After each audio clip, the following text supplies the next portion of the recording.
everybody. A very good morning. It's 7 o'clock on today's programme. A huge day for the economy. The latest inflation figures are out right now. We'll bring them to you live and speak to Treasury Minister Darren Jones in the next few minutes. And are you feeling wicked? We'll be talking about this year's awards season with nominations for the Baftas being announced at noon. Did you see Paul in the back of the shot there? I did. Yeah. It's Wednesday, the 15th of January. All eyes on the economy this morning with the latest inflation figures coming right now. He's got them for us. Downing Street is refusing to rule out an emergency budget. Also ahead, South Korea's former president arrested and facing charges of insurrection over his attempt to impose martial law. Hopes rise of a ceasefire between Israel and Hamas. The US says it could come at any time. The Princess of Wales says it's a relief to be in remission from cancer after making an emotional return to the hospital where she was treated.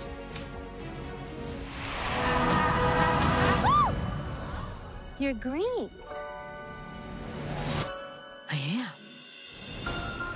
The nominations for the Baftas will be announced at 12, with Wicked among the favourites.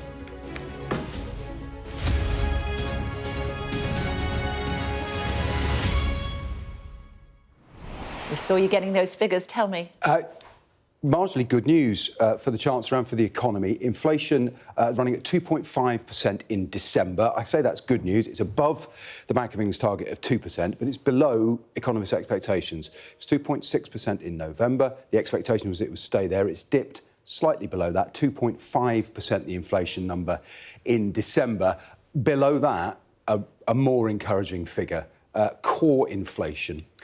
Services inflation, forgive me, or services inflation. 80% of the economy is services-driven, 4.4%. Sounds high, but that's half a point lower than general expectations, and it's down from 5% in November. The Bank of England has always said, while it's on this rate-cutting path now, one of the key figures it's looking at, below the headline CPI figure, is services inflation, and this is now falling more than anticipated today. The core inflation figure here as well, that strips out fuel and alcohol, volatile, commodity price-based figures. That's also below expectations, 3.2%, down from the November figure and below what economists expected. So this is on the upside, as they might say, in the Treasury, of where we thought figures would be today. But is it going to settle those wobbly markets?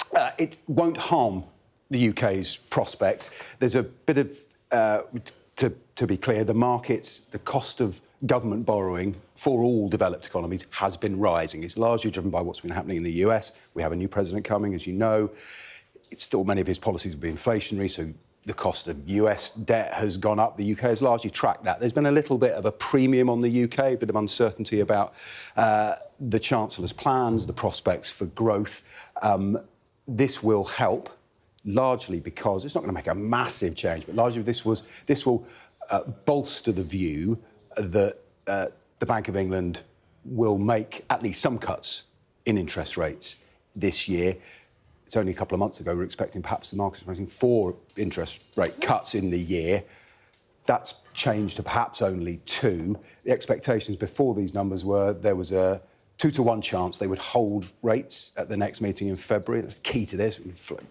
Rates to start falling, to free up some money in the economy. This will help. I mean, it's not a sea change, but it is on the upside of what was expected, and it's a little bit of relief. We'll see what happens to the markets when they open in an hour or two.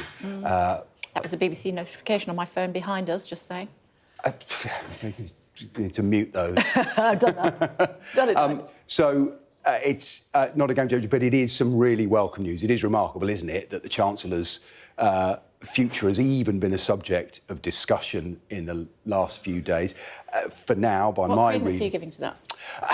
For now, my reading is this is a political headache, not an economic crisis. There are absolutely economic implications of the increase in borrowing costs that the UK is facing, and the headache is created by the fact it wipes out the headroom she left herself in the budget, and that might require some tweaks to meet her fiscal rules. But those rules are self-imposed. And remember, the rules kick in 5 years' time. Sure. That's why chancellors have them, because it's always 5 years, and in 6 months it will be, it goes out a further year.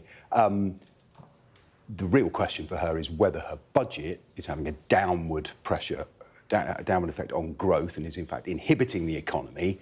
She can't get beyond that. I mean, that is absolutely at her door, and we know what business think about that. And that's the increase in national insurance rises, which is proving a big problem for her. Absolutely I was right. reading some of the papers over the weekend, suggestion that it is a Liz Truss type budget in slow motion. Would you buy into that? It's very different. I mean, it's in the other direction. Liz Truss wanted to borrow to cut taxes. Rachel Reeves has borrowed and increased taxes. So it is in the other direction. Volatility, though? It's not the same level of volatility. No, I mean, the cost of borrowing for the UK has risen. It's the 10-year gilt yield, without getting too technical, is broadly in line with where the Bank of England's interest rate is for the rest of us at the moment. Rates were below 2% when Liz Truss and Kwasi Kwarteng launched that budget. The cost of borrowing rose by 2.5 percentage points. It was a complete outlier in global markets. It triggered a massive sell-off which threatened to topple over the pensions industry. Now, you can argue about why the pensions industry was so exposed to bonds, but part of the reason it hadn't been exposed was that we hadn't seen such a huge leap. So that was a fast-forward crisis that required major political action to reassure markets. In that case, it was the sacking of Kwasi Kwarteng and eventually the ejection of Liz Truss. This doesn't feel on the same scale to me, but it is, shall we have a new government that's promised growth. Their first real go at a fiscal event, at a budget, has hammered business with taxes in a way that wasn't flagged before the election. That's left business feeling misled, and it is having a downward pressure on their investment plans. So it's complex, but it's I would say at the moment, it's absolutely economically needs addressing, but I would put it more as a political headache, which the opposition are leaping on, as you would expect them to, and quite right too. Yeah. But they'll certainly, in the scheme of all that, these better-than-expected inflation numbers this morning will be very welcome just up the road. Yeah, and Darren Jones will be with us from the Treasury in just a few moments' time. Meantime, South Korea's former president has been arrested 6 weeks after he attempted to impose martial law. Let's speak to our Asia correspondent, Cordelia Lynch, standing by for us. Hello to you, Cordelia. A very good morning. What's the latest? Good morning to you, Kay. Well, a bit of dawn drama in Seoul today.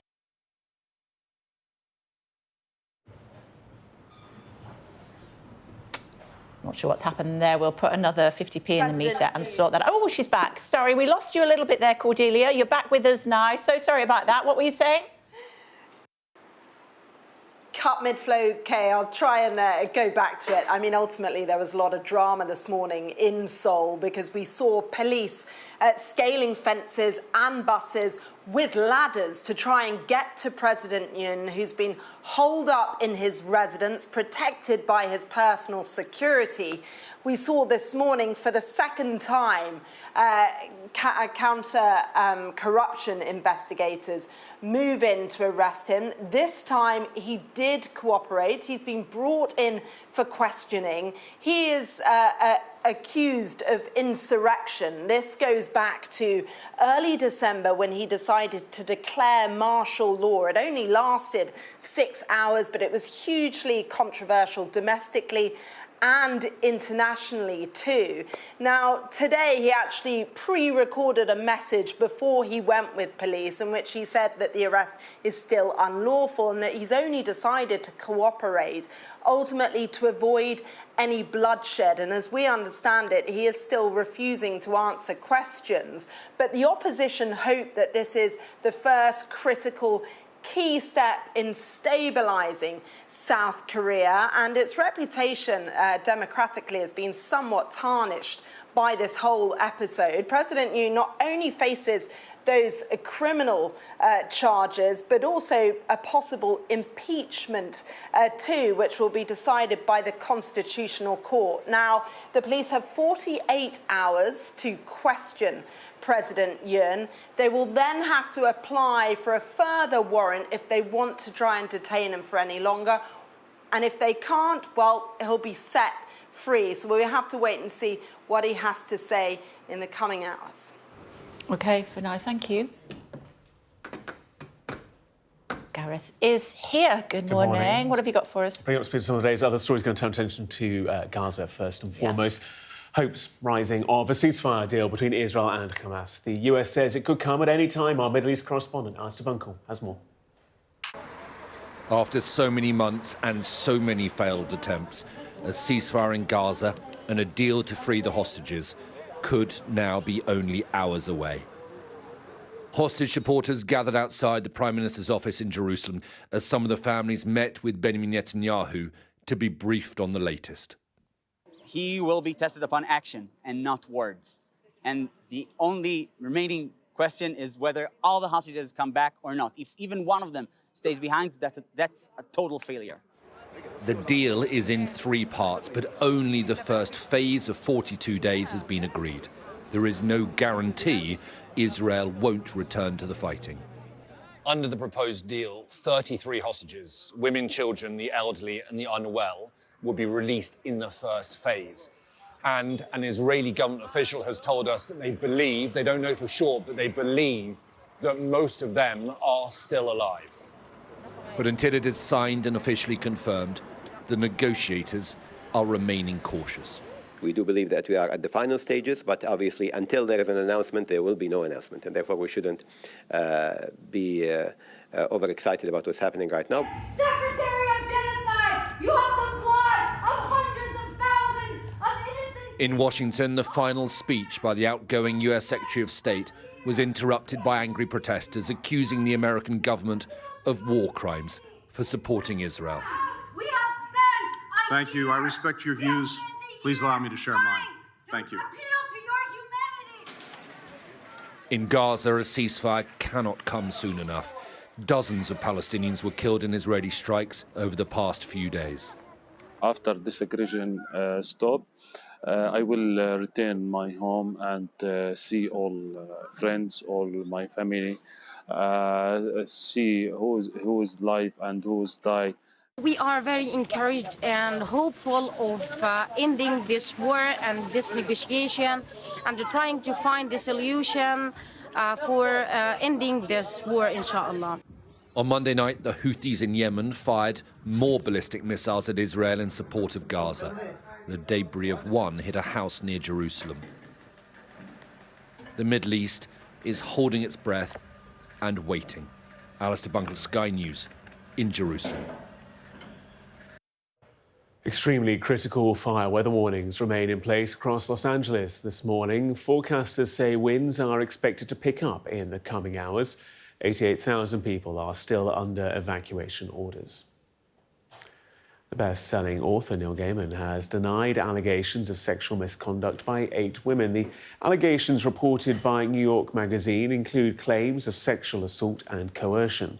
The science fiction writer says that he's far from a perfect person, but never engaged in non-consensual activity. The cost of repairing vehicles damaged by potholes hit a record high last year. In total, people spent £579 million on fixing problems like wheel damage and broken suspension. That's according to the AA.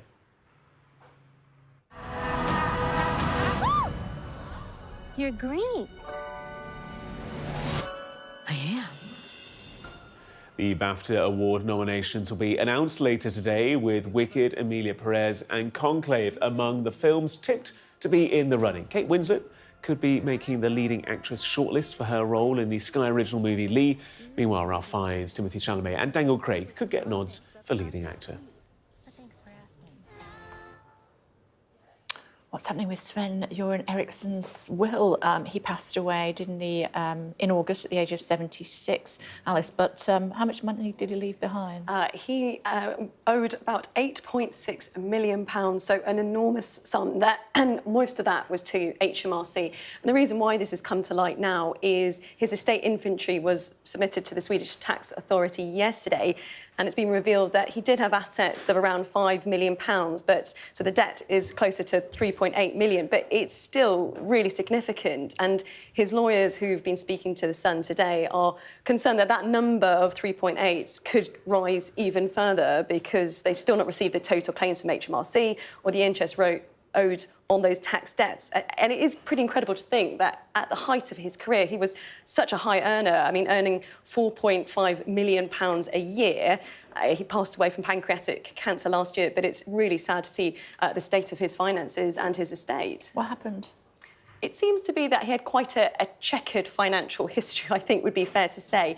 His lawyer is blaming some very poor investments that Sven-Göran Eriksson made, one to a failed film scheme in 2006, which he described as more or less as a scam. But the former Three Lions chief himself described himself as being terrible with money throughout his career. He said he was stupid with money and said, I have no idea how much money I have and where it is. And to give some indication of that, if we look at his funeral, which was last year, which was lots of people, lots of footballers came to it, it cost £48,000. In his tombstone alone cost over £2,000. So you get some indication there of perhaps some of his spending habits, but he also seems to have been incredibly unlucky as well. He was close to bankruptcy at one point after supposedly being defrauded £10 million by his financial advisor and never clawed that money back. Goodness. For now, thanks so much indeed. Thank you. Should we have a look at what's happening as far as the papers are concerned? Some good news for the Princess of Wales on most of the front pages this morning. A smiling Kate is on the front of the Sun. After she returned to the hospital, she received treatment from and comforted patients. The Princess is also on the front of the Mirror for you this morning after she shared her good news that she is in remission. The Express says Kate is looking forward to a fulfilling year after thanking staff for their exceptional care. And moving on to other news for you, one lame duck down. That's the headline on the front of the Mail.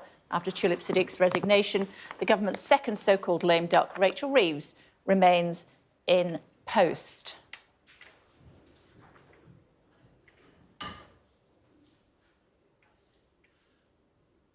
And finally, let's just have a look at the Telegraph for you this morning. It is reporting that senior peers think that the former Sinn Féin president, Gerry Adams, is in line for taxpayer-funded compensation over his detention in prison in the 1970s. Darren Jones is here. Morning. Hello. Happy New Year. And to you. Should we just deal with that Gerry Adams thing? What's going on there? So we inherited a policy programme from the last government that I'm told nobody in Northern Ireland liked in terms of the power-sharing arrangement in the Northern Ireland executive, and parts of it had been found unlawful by the court. So we essentially had to start from scratch, and the Northern Ireland Secretary, Hilary Benn, is working with partners to develop a new scheme. This, I think, is some views being offered by members of the House of Lords, but the government hasn't yet fully published the details about how the scheme will work, and will do so in due course. Would it not stick in your craw that Gerry Adams would get money, but Sir Alan Bates is still waiting for his? Well, look, on the first, it'll be for the Northern Ireland Secretary to work through the detail and understand the implications of that, and I'm sure he'll present more information to Parliament in due course. In terms of the latter, you'll know I've worked on the Post Office Horizon scandal for many, many years in opposition, and the Department for Business and Trade has my full support from the Treasury to make sure the compensation scheme is moving as quickly as possible and giving the victims the compensation they need. My question remains the same. Would it not stick in your craw that Gerry Adams might get some cash before Alan Bates? I definitely want to make sure that victims of the Post Office Horizon scheme are compensated fairly and quickly. And as I say, the department has my full support in You're very keen to talk about the National Wealth Fund this morning. Yes. Go on then. Well, what is the National Wealth Fund? It was one of the institutions that we created coming into government to unlock private sector capital investment into our country. We know we're only really going to get growth in the economy if we can unlock investment from businesses into jobs and infrastructure across the country. And in the first 6 months of us being in office, we've raised over £1 billion of private sector money, creating thousands of jobs across the country. And that's a great start. We've got more to do, but that's the number one mission of this government, and we're going to be working with partners to continue to unlock that capital in the years ahead. Well, you're doing a little Snoopy dance this morning when you saw the inflation figures. A Snoopy dance? You've never seen a Snoopy dance? No, can you show me? No, absolutely not. Was I happy? Yeah, I mean, yes. I mean, look, inflation coming down is good news for families across the country. We know the cost of living is still a problem for lots of people. Target is 2%. It's come down at 2.5%. This is obviously much more stable than we had a few years ago, where it was kind of peaking at 11% and driving everybody to worry about their mortgage and rent and energy bills. So it's good news that inflation is coming down. Shows the Prime Minister's plan for change is working in terms of stability across the economy, but we've still got more to do. You certainly do. The pound is plummeting, borrowing costs are soaring, inflation not really behaving how you would want it to. Why isn't the budget working the way that you hoped it would? Let's unpack that a little bit. So inflation coming down is good. Tick, that's great.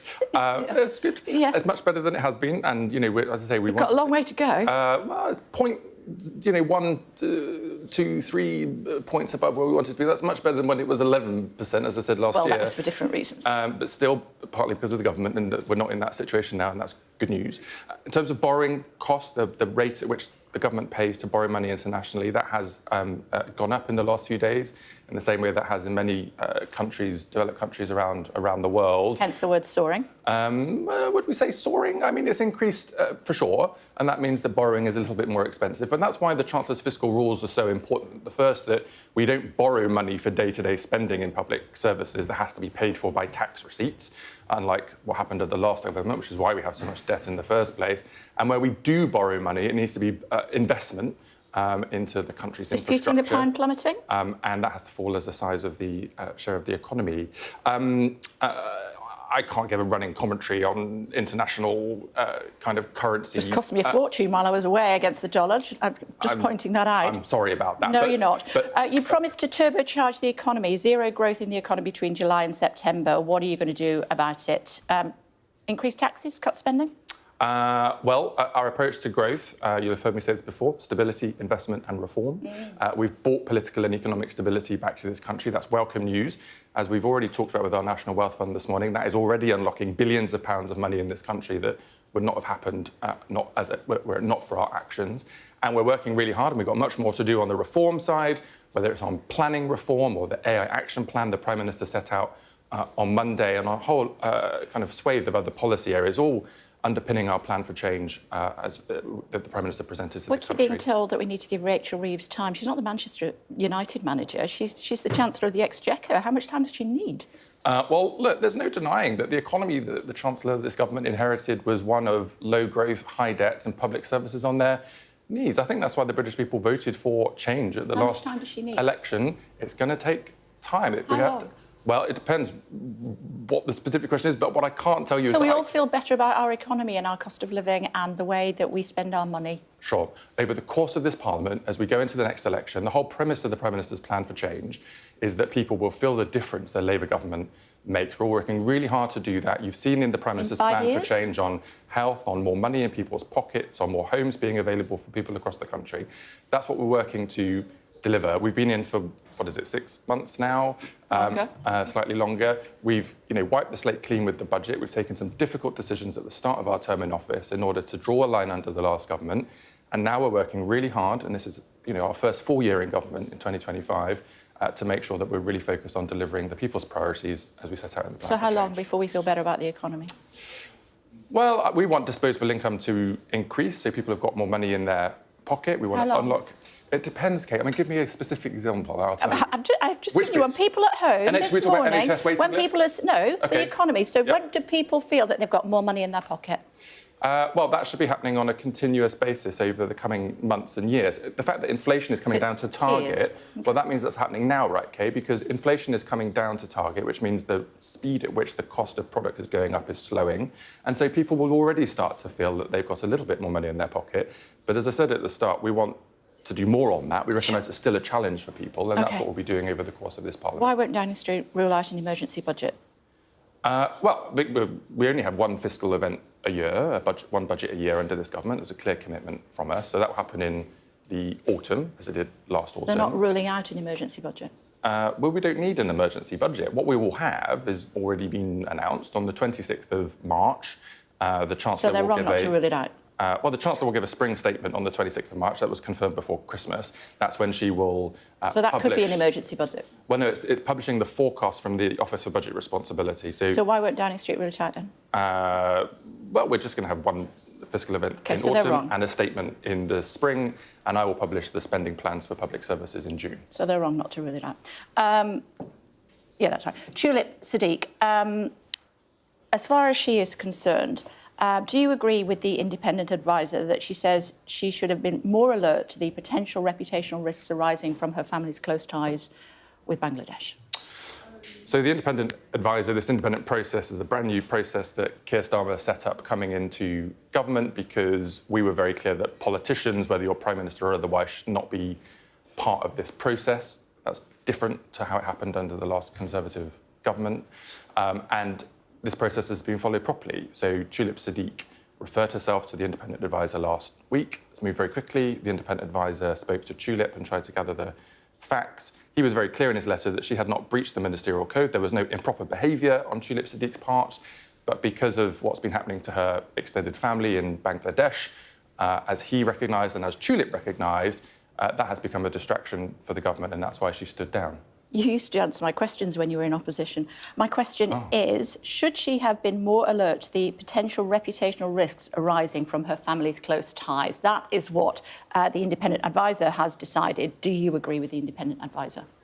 We always agree with the independent advisor, and that's his position. And to be fair, Tulip recognises in her letter, where she chose to stand down from government, that her family ties have become a distraction for the government. So even though she hasn't broken the ministerial code, she has not breached the ministerial code. You're absolutely anyway. right. Given that, would she be welcomed back into government at some stage in the future? That's a question for the Prime Minister. Or would you be happy to sit around the cabinet table with her? That's a question for the Prime Minister. Would you be happy to sit with her? Tulip did a great job as City Minister. She hasn't broken any rules. The Prime Minister was clear in his letter to Tulip that he would like to see a circumstance in which she can come back into government in the future. The Prime Minister appoints and sacks ministers. I'd be very happy to work with Tulip in the future if that opportunity came up, but she stood down and that was her decision. How frustrating is it that Nigel Farage is going over to the inauguration, the presidential inauguration next week, and yet our Prime Minister, it would appear, has not been invited, unless you can tell me otherwise?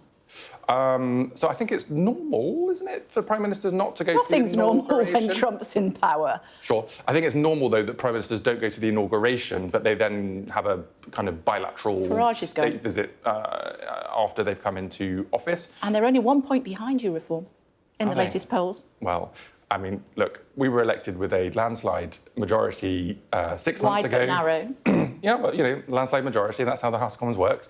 And we've got a really important plan for change for the country that we're working really hard to deliver.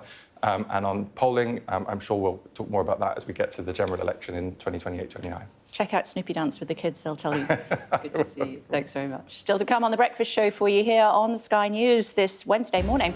The search continues for two missing sisters in Aberdeen. Speaking to a former Scottish police superintendent about how officers are investigating the case. Plus, calls on the government to introduce paid leave for women who suffer pregnancy loss.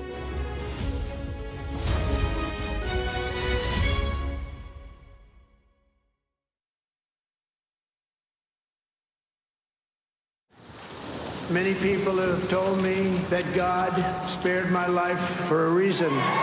President for a second time. That reason being to save our country, he said. A remarkable moment, isn't it? Another chance, another 4 years. The question is, what does he do with those 4 years? Watch the inauguration of Donald Trump as he becomes president for the second time. So help me God. Congratulations, Mr. President. The full story, first on Sky News. What's it like doing this kind of stuff when he's not here?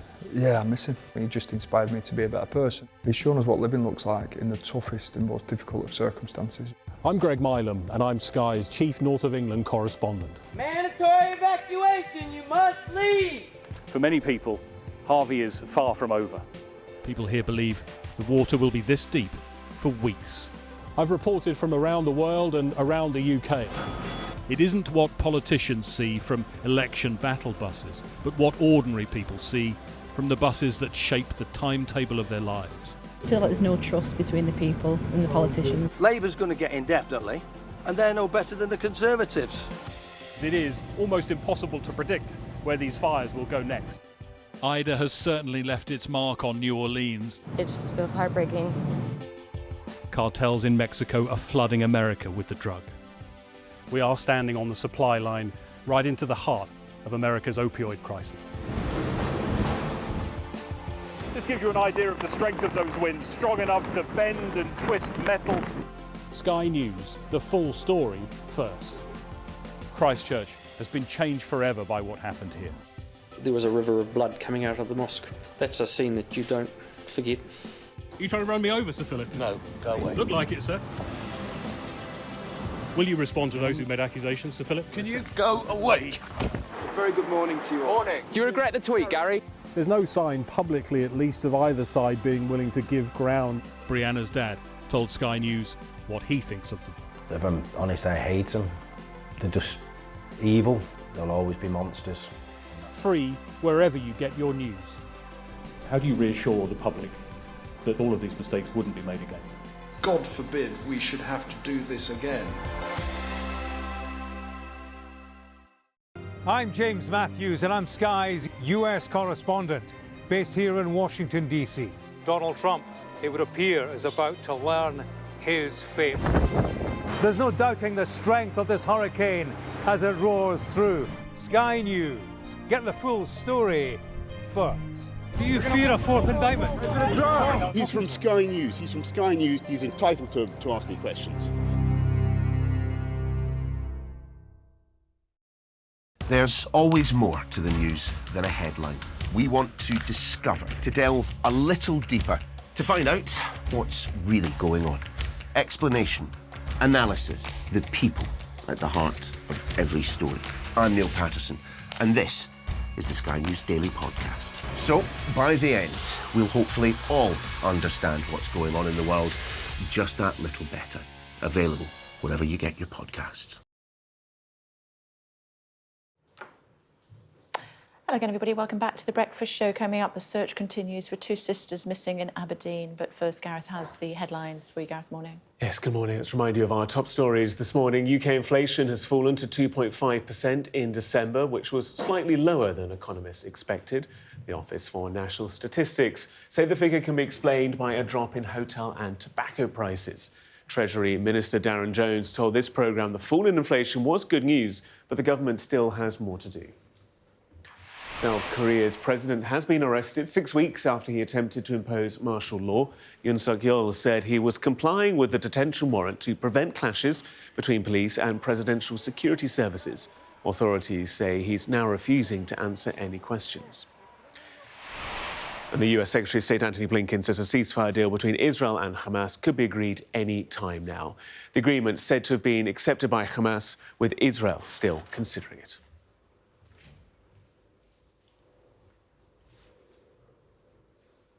Karina's here. What did you make of Darren Jones, the Treasury Minister, this morning? Well, I think he had some good news with those inflation figures, so that's a good place to start. That is only one metric, of course. The pound is plummeting, debt costs are increasing, so there are other things he had to answer. I think the problem with the government is that they went into the election with these big, extraordinary claims on the economy. That was their big mission. Growth, turbocharging the economy. These are big political blusters, but now they're in government. That has to follow through. And the problem with growth, it does take time. And I think whether they were being fully honest and transparent with voters during that general election is really coming to bite them now, in a sense, because while you have these different metrics, some things are going well, some things are not going so well. I think if you make these big claims and big promises to voters, they want to see and they want to feel like they're better off. I would also say inflation is coming down, but obviously that means in real terms people's costs are going up, just slower. The inflation is just slower. So people are not going to feel incredibly well off at the moment. Just hearing from Mel Stride, actually talking to him at 8:15. While this month's reduction in inflation is welcome news, there are still challenges ahead, not least the national insurance hikes, which some of us will be passed on in higher prices, have yet to bite. What is key for our economy is to get growth going, but this has been killed stone dead by this government. Well, national insurance, as you say, another thing that they potentially weren't fully transparent about. They said no tax rises to working people, but then obviously there were some tax rises to employers. So I think that's going to be the main problem for Labour. OK, let's see. For now, thanks very much indeed. Thank you. Police investigating the disappearance of two sisters in Aberdeen say there's no evidence of criminality. Officers are continuing to search for Eliza and Henrietta Hoosty, who were last seen walking along a footpath near the River Dee last Tuesday. Martin Gallagher is a former Scottish Police Superintendent with us now. Hello to you, Martin. Thanks for joining us on the programme this morning. What's happened, do you think? Good morning. Thanks for having me on. So, a very unusual missing person case, for sure. here. 2 siblings were missing at the same time. Nothing from what the police are saying to indicate that there was any behaviours in the past to indicate that they intended to do anything to themselves or with anyone else. So a real quandary for the police over what to do here. The police have obviously said that they believe that one hypothesis is the sisters have entered the water. It was low tide at that time, but I think you have to take into account that they walked away from the sea when they've crossed the bridge. So there's no obvious rational explanation for them to have done so. And the area they've walked to is industrial units and the yacht club for Aberdeen. So no obvious reason to go there at that time in the morning. Of course, the girls were part of triplets. The sister must be beside herself. How does an investigation like this continue on? What will be happening? So the obvious police activity is related to the water, and there will be a lot of work, I would imagine, hand in hand with the Coast Guard, roundabout if they have been swept out to sea or are in the river itself to locate the bodies if they are deceased. Beyond that, the other hypothesis in respect of what's happened to them will be being followed. So given that they went to that location, which they're off CCTV, there will be consideration round about, did they meet someone there? And if so, how would the police evidence that?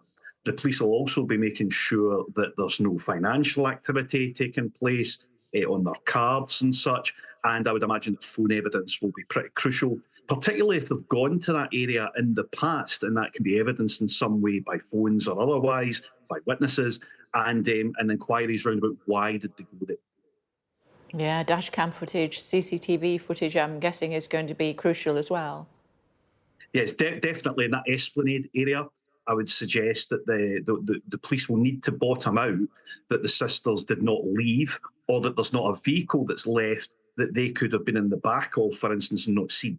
So you've got the 2 considerations. You've got the vehicles themselves that have left that area, but also a vehicle that they could be concealed within. Now, there's nothing, absolutely nothing, to suggest at this time from the police update that these sisters have come to harm. My thoughts are with Eliza and Henrietta's family at this time, and the fact that this is such an out-of-character disappearance, they'll be distraught, I would imagine, at this time. Without question. It's been a week, though.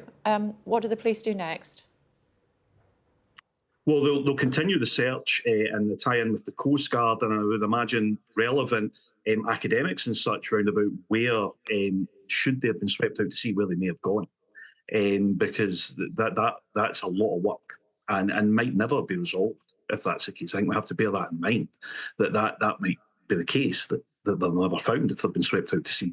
But that's, as we said, that's one hypothesis. The police have to bottom out every other line of inquiry in respect of what may have happened to the sisters on land, and that's what they'll be doing.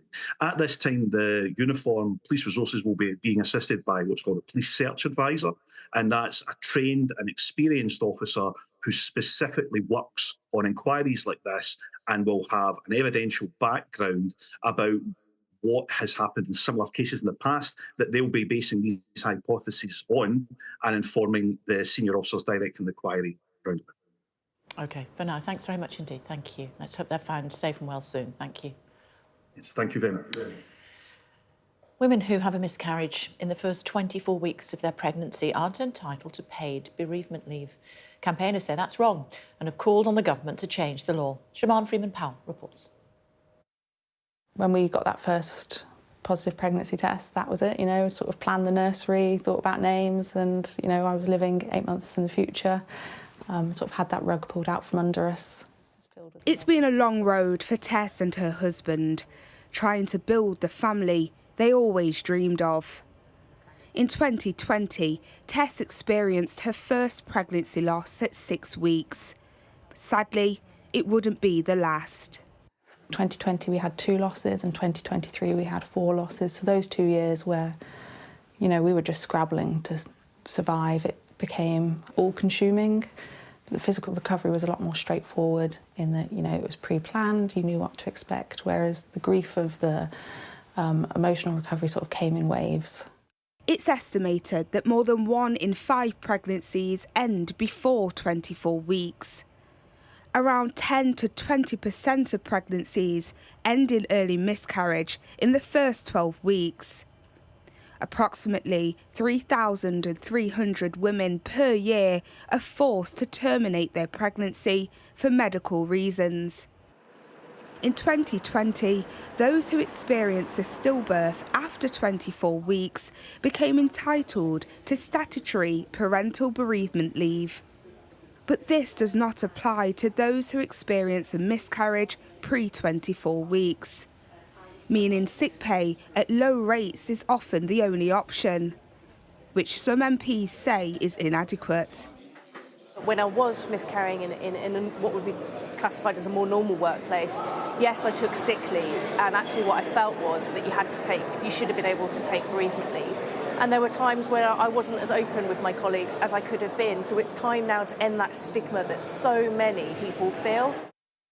A spokesperson for the Department for Business and Trade said, "Our employment rights bill will establish a new right to bereavement leave, making paternity and parental leave a day one right, and strengthen protections for pregnant women and new mothers returning to work." Tess is now a mother of 2 and says through her losses, she's learned a lot about the realities facing women and their partners, and hopes that the law will finally apply to all those who experience the physical and emotional pain and grief of a pregnancy loss. Siobhan Freeman-Powell, Sky News.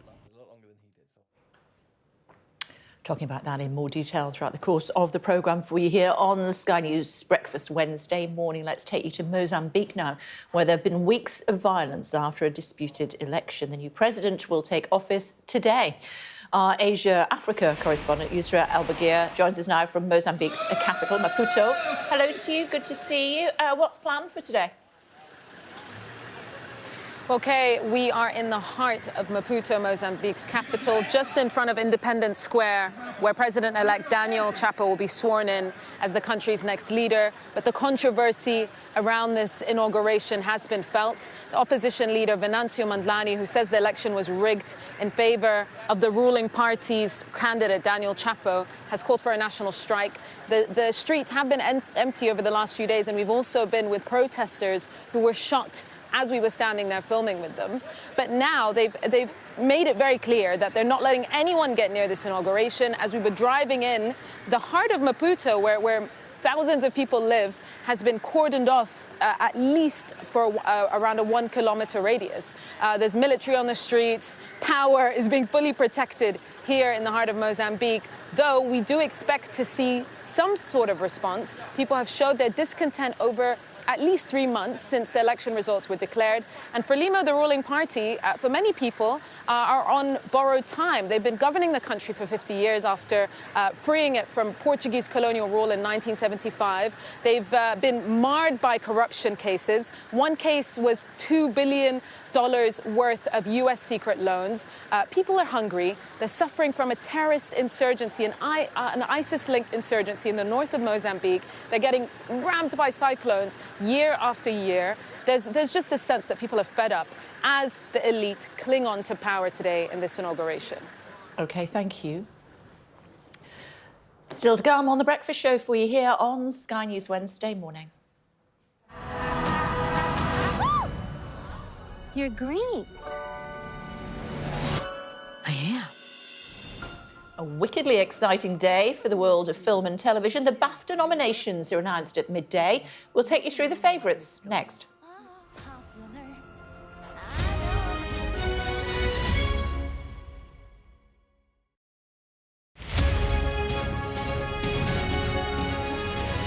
Westminster, how are you? Good morning. Good morning. Nice to see you. How are you feeling? Looking forward to getting into the parliamentary chamber. Are you any further forward to making a decision? No, it's an important day today. All of the claims were in line with my parliamentary duties, so I'm making that clear to you, Connor. He was a Scot through and through. He was a very good politician. Alex Salmond was controversial, he was a disruptor, but above all, he was respected. Will you resign if you lose this week? Again, I'm not planning to, of course, lose the vote of no confidence. I'm planning to win that vote of no confidence. His face said it all. My intention to stand down as party leader. This is now a storm with deadly consequences. How are they feeling? They're a bit scared at the minute. We've been told to evacuate. How are you feeling? Devastated. Hundreds of homes were wiped out by flooding. I'm Connor Gillis, Sky's Scotland correspondent. It was probably the darkest time in my life. Scott is 5 years sober after a cocaine addiction left him close to death. Scotland has a shameful record, worse than England, the worst in Europe. Why not just say you failed? Because then you might get more respect from families who've lost loved ones. This is where one of the UK's most prolific rapists thought he'd got away with murder. Sky News can reveal that former sex workers had told police he was sexually violent. My Emma. Free wherever you get your news. It's over, isn't it? The Americans say he is Rossi, a fraudster. This has been one of the most bizarre cases ever heard in a courtroom in this country. A dangerous murderer. Do you think you'll ever be able to forgive Andrew Ennis after this?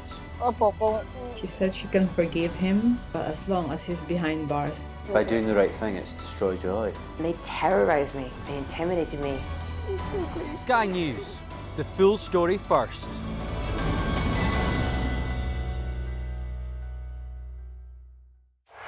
Our app gives you the very best of Sky News wherever you are. Breaking news, videos and analysis. Evidence of the crisis. Podcasts, watching us live. I'm live in Jerusalem. Wherever you get your podcast. All in one place and all at just the touch of a screen. The Sky News app. Get the full story first.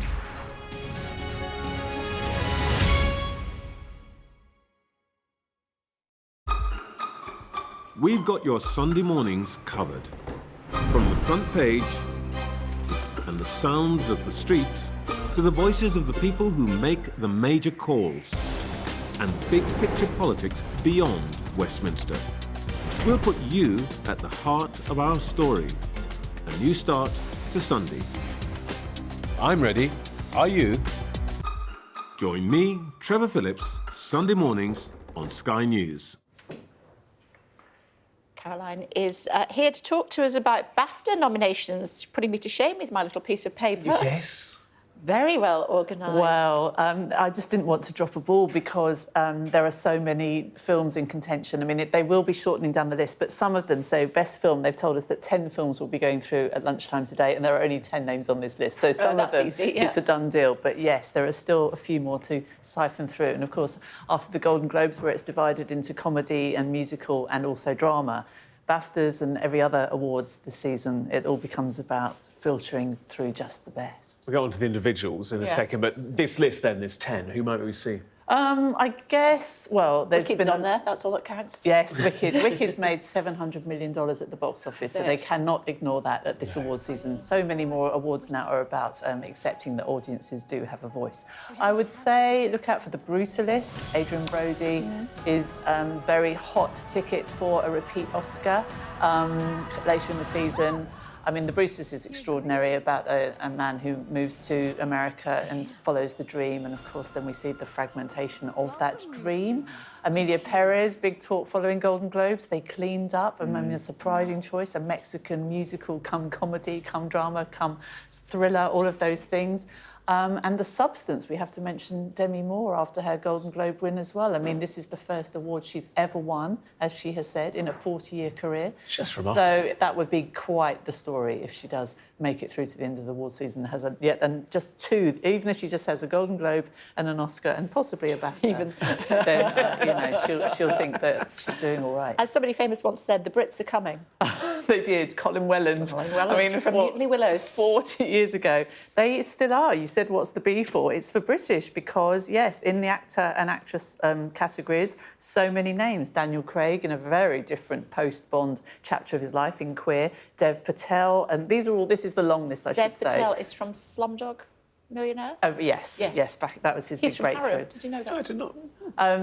But I mean, I should say, this is the long list. But again, only 10 performances will go through, so they all have a good chance. Hugh Grant's on this long list, Jude Law, Ralph Fiennes, if anybody has seen Conclave. I mean, Ralph Fiennes never puts in a bad performance, but this was particularly fine, I thought. And over in the Actress Award, well, everybody's favourite, Cynthia Erivo from Wicked, yes. ably supported by Ariana Grande over in Supporting Actress, also Kate Winslet, another Brit, and Emily Watson was on this list Kate too. Winslet up For Lee, which is the another one of biopic ours. of Lee Miller.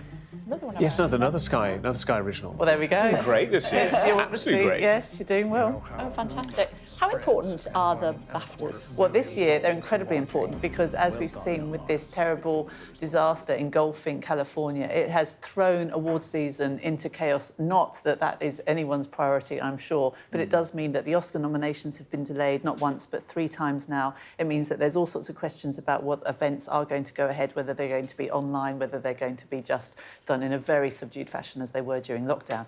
Meanwhile, over here in the UK, the BAFTAs are pretty much the only stable ceremony that is still firmly in the diary for award season, with nominations coming out today and then the event itself on February 16th. So it means that there's a lot of attention on the BAFTAs, but it also means that it might be more difficult to get the big stars over for the red carpet. Yes, we've seen so many videos, haven't we, on social media of stars affected. Obviously a minority compared to the overall majority. This is the tightrope that they're going to have to walk. On the one hand, it's terrible and it's thrown all of this into a mock. And of course, we should mention that's a huge economy, not just over there, but over here. It does have knock-on effects for people we will never see. Bright lights, big city. But on the other hand, it does mean that they have to show their awareness. But they're very good at virtue signalling when they need to. Any of these on the list, your favourites, Alice? Obviously, Wicked Conclave is on there. was absolutely. I agree. Ralph Fiennes can't ever put a foot wrong in my fantastic performance from him. I just love the colours of it all, the beautiful white and reds of it. It's just stunning. Brutalist. I mean, those aerial shots of the cardinals scuttling across the Vatican and just the politics that when you think it's meant to be the highest church in the world, well, of course,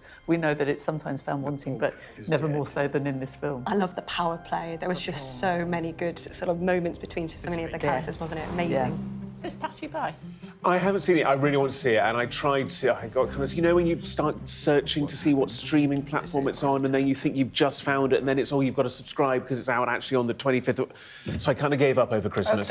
It was a Ferrari. And you watched Wallace and Gromit instead? No, I haven't watched Wallace and Gromit. That's on Best British Film long list for now. So let's cross our fingers because why would Black Doves not be in this? Not this year. Black Doves this is films.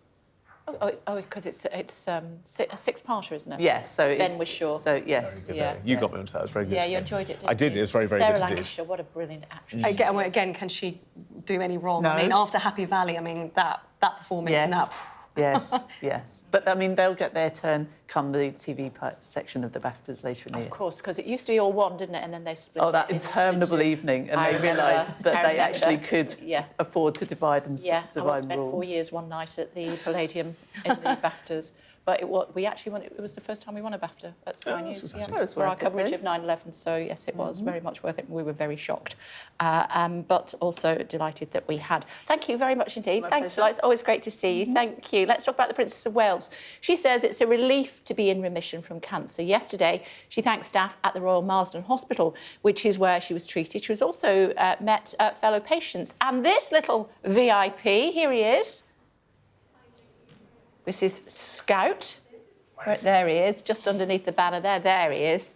Scout is a therapy dog, and he kindly offered the princess a paw, which led her to say, I bet the patients absolutely love her. Scout's a great name. I like Scout for the name of a dog. It's very sweet. Yeah, it's they use a lot of therapy dogs, don't they? Especially with children in hospitals. Therapy dogs and... Intriguingly, here's a little curveball for you. Therapy chickens as well sometimes. Stop it. Absolutely not. You're just making that up. I am not making that up at all. Give me an example of when a chicken was used for therapy. In some care homes, they've been used in a therapeutic capacity. Some would also say post 180 degrees for 20 minutes, they've also been used in a therapeutic Andrew said I'd rather a dog. In a soup. You'd rather a dog. I'd much rather a you, dog. Caroline? I think a dog. Yeah, of course. Sorry. Therapy chicken. Very tricky to pick up a chicken. They're not that tricky to pick up. Yes, have you ever, well, you have, but have you ever tried picking up a chicken? I used to keep them, I have to say. I'm slightly on Gareth's team here. You think it's easy? It's not easy. I also used to keep chickens. The number of times I had to run around the garden after the... Is this 3 out of 4 chicken owners at some point in our lives? Chickens. No, we're in the minority. This is not going the direction I thought it was going to, I'm not going to lie. But they have been used. Anyway, Scout the dog, very cute. Yeah, very cute indeed. I would go for a dog over a chicken, I just hasten to add. OK, and we'll be talking to Joe a little bit later on about the royals and what's next for them. And also, Harry is in town next week. Certainly is. Lots of focus also on the fact that you're talking about actually celebrities. The Netflix documentary being put to one side, Meghan's Netflix documentary being paused as a result of the fires, and that was kind of her kind of comeback, wasn't it, in some respects, in the Very separation much so. between the two of them now. Well, professionally, we have to be Yes, very yes, careful, yes, much as professionally. it's speculated about. But yes, her big love, Meghan, lots of picking fruit in Californian gardens and baking lovely cakes. Clearly, the optics of that launching in the rise of all of this tragedy in California would be seen as very unseemly. So, yes, she's saying that she, with her partners at Netflix, pulled the plug, but clearly somebody made a phone call and just said, let's just not do this. Exactly, not for now, at least. And somebody who should have not done this, at least for now, is some young thug, actually he wasn't, he was in his 40s, it transpired, who tried to rob a pensioner when he was in the Launderette. The man was washing his clothes at the Launderette in Maltby in South Yorkshire around 7:30 when a masked person came in and demanded money. The man refused to do so and fought back using a pair of jeans. And then the robber came back again and had another pop at him. Absolutely outrageous. He picked a fight with the wrong man, He didn't certainly did. I bet he's an old vet as well or something similar. Police say a 42-year-old man has been charged with attempted robbery in connection with the incident and will be in custody until his next court appearance on the 7th of February. Good. I Good want- Yorkshire response. I want to know what make of jeans those were, that they were Levi's. that they were used in this assault. Yeah, I mean, good for him. I'm being told that other jeans are available. I'm sure they're Levi's, though. Anyway, he took no nonsense. Good for him, eh? Rightly so. Also, though, it is advised probably by the authorities not to do that and to, try and avoid harm where possible. Yeah, what's it come to when you're actually in the laundrette and somebody comes in to try and take 50p out your hand? It can't have been much money. Terrible. Back in just a couple of moments with all today's top stories here on Sky News. Do stay tuned our way.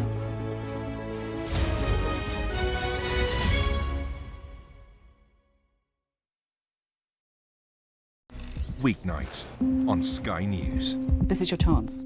Tell people. Welcome to the Politics Hub. Our police force has apologised. If you want to find out about Grimsby, you come to the docks. I'm live in Jerusalem. Are you not concerned that that could lead to all-out war? Hello there, good evening. There are fears of an upsurge in violence. What's at stake here? You are watching the press preview, a first look at the front pages as they arrive.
Morning, everybody. It's 8 o'clock coming up on the programme for you. Some relief for the Chancellor as inflation drops a smidge. Treasury Minister Darren Jones tells this programme it's good news. We'll find out if the Tories agree, with Mel Stride coming on in the next few minutes, and we'll discuss what it means for you. And our hero of the day, the pensioner who fought off a robber in a launderette with just a pair of jeans. Yep, it's Wednesday, the 15th of January. An unexpected fall in inflation down to 2.5% after months of rises. So it's good news that inflation is coming down, shows the Prime Minister's plan for change is working in terms of stability across the economy, but we've still got more to do. Also had South Korea's former president arrested and facing charges of insurrection over his attempt to impose martial law. Hopes are rising for a ceasefire deal between Israel and Hamas. The United States say it could come at any time. Also ahead, the Princess of Wales says it's a relief to be in remission from cancer after making an emotional return to the hospital where she was treated. You're green. I am. The nominations for the Baftas will be announced at midday, with Wicked among the favourites.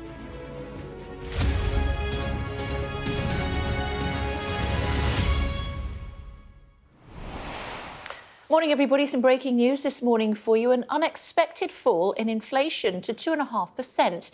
It follows months of rising prices and, despite the fall, is still above the Bank of England's 2% target. The Treasury Minister, Darren Jones, told this programme that while it's good news, the government still has a long way to go in fixing the economy. I mean, look, inflation coming down is good news for families across the country. We know the cost of living is still a problem for lots of people.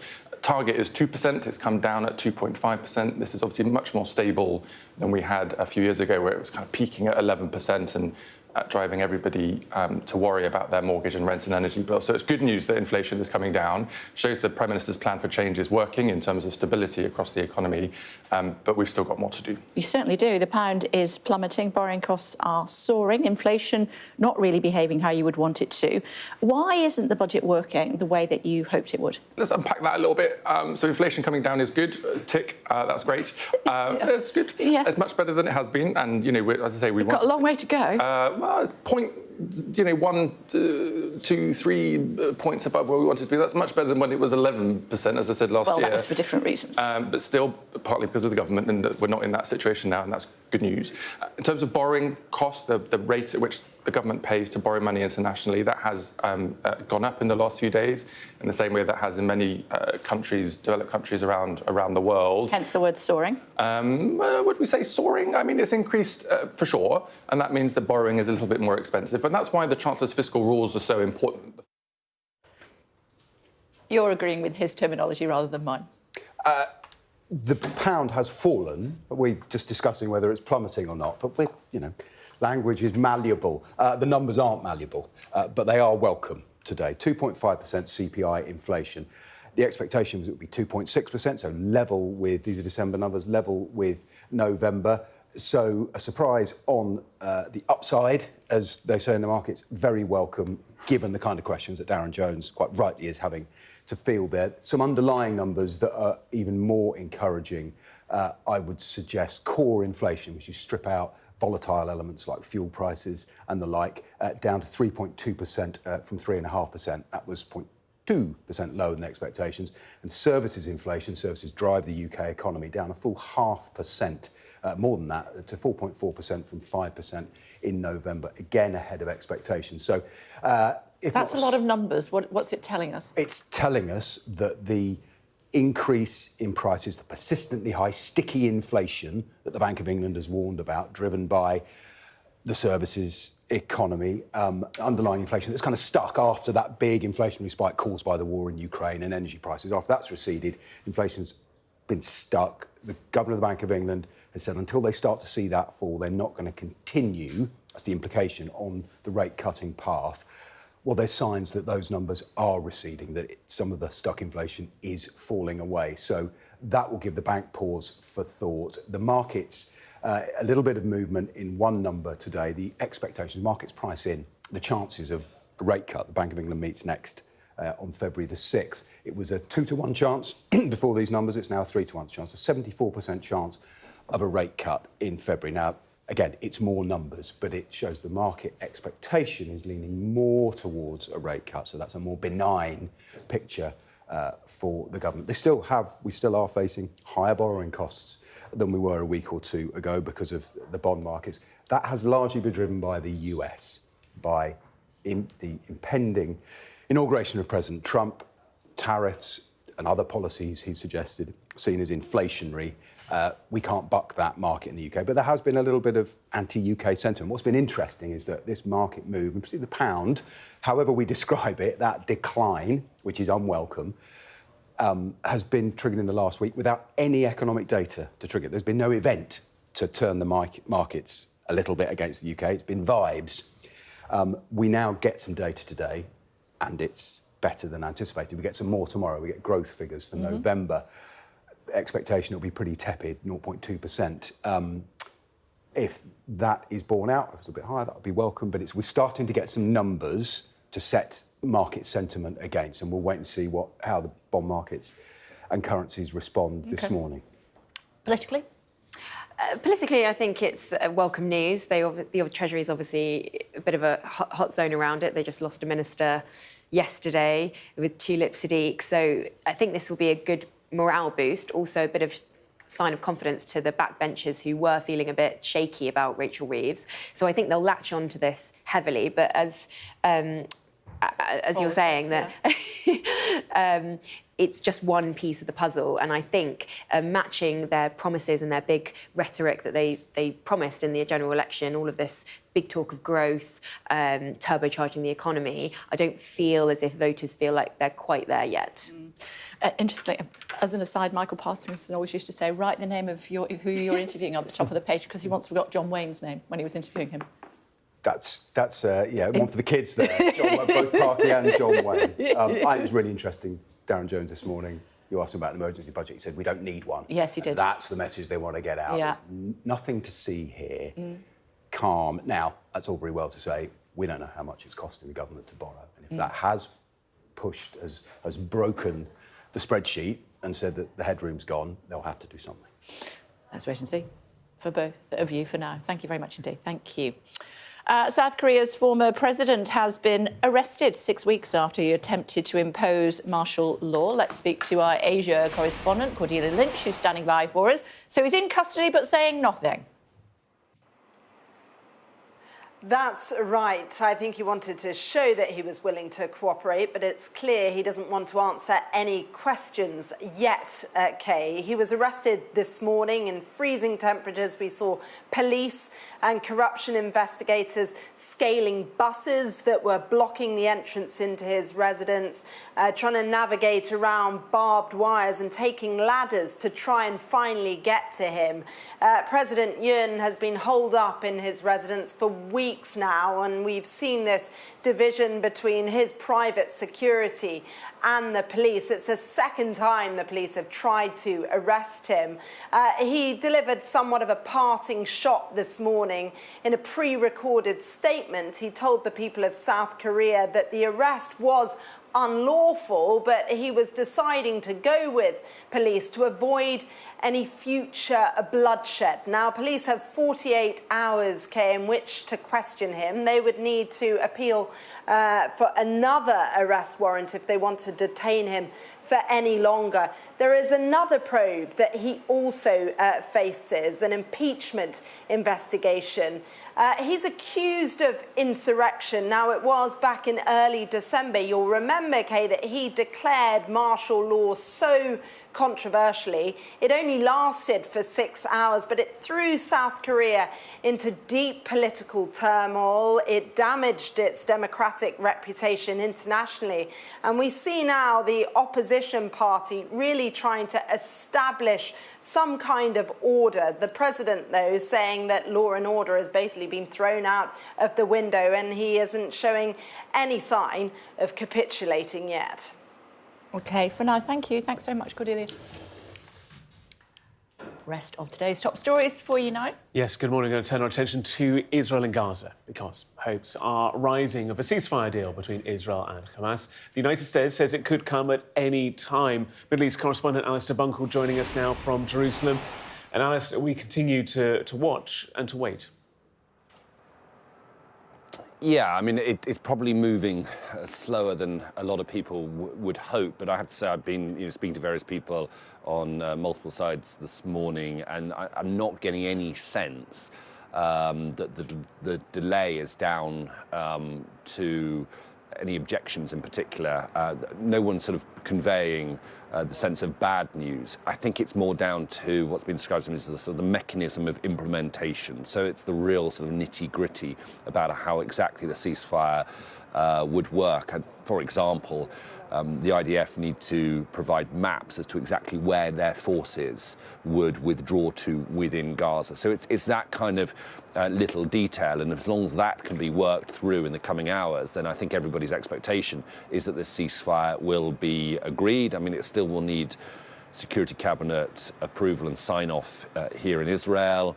There will also be a short period, possibly 24 hours or so, where the Supreme Court will have to hear any objections in Israel from people who object to certain Palestinian prisoners being released. And I think the other thing to bear in mind, in terms of how quickly or slow this is moving, is that Hamas are sort of roughly speaking in two parts. You've got the international leadership, some of whom are in Doha at the negotiations, and what they say, what they approve or reject is one thing, but then you've got Hamas in Gaza, arguably the most important element of Hamas, because they will have to oversee the hostages being released, led by Mohammed Sinwar, Yahya Sinwar's brother, and they might have a differing view, and also they're difficult to get hold of because they are hiding in the tunnels somewhere under Gaza. So, there's a lot of complexities around it, but as I say, the vibe I'm getting from people I speak to is still pretty positive.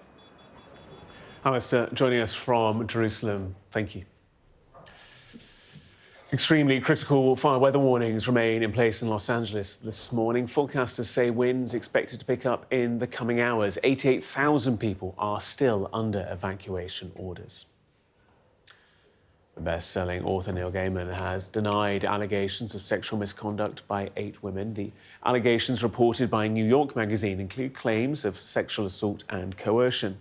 The science fiction writer says he's far from a perfect person, but never engaged in non-consensual activity. The cost of repairing vehicles damaged by potholes hit a record high last year. In total, people spent £579 million on fixing problems like wheel damage and broken suspension. That's according to the AA.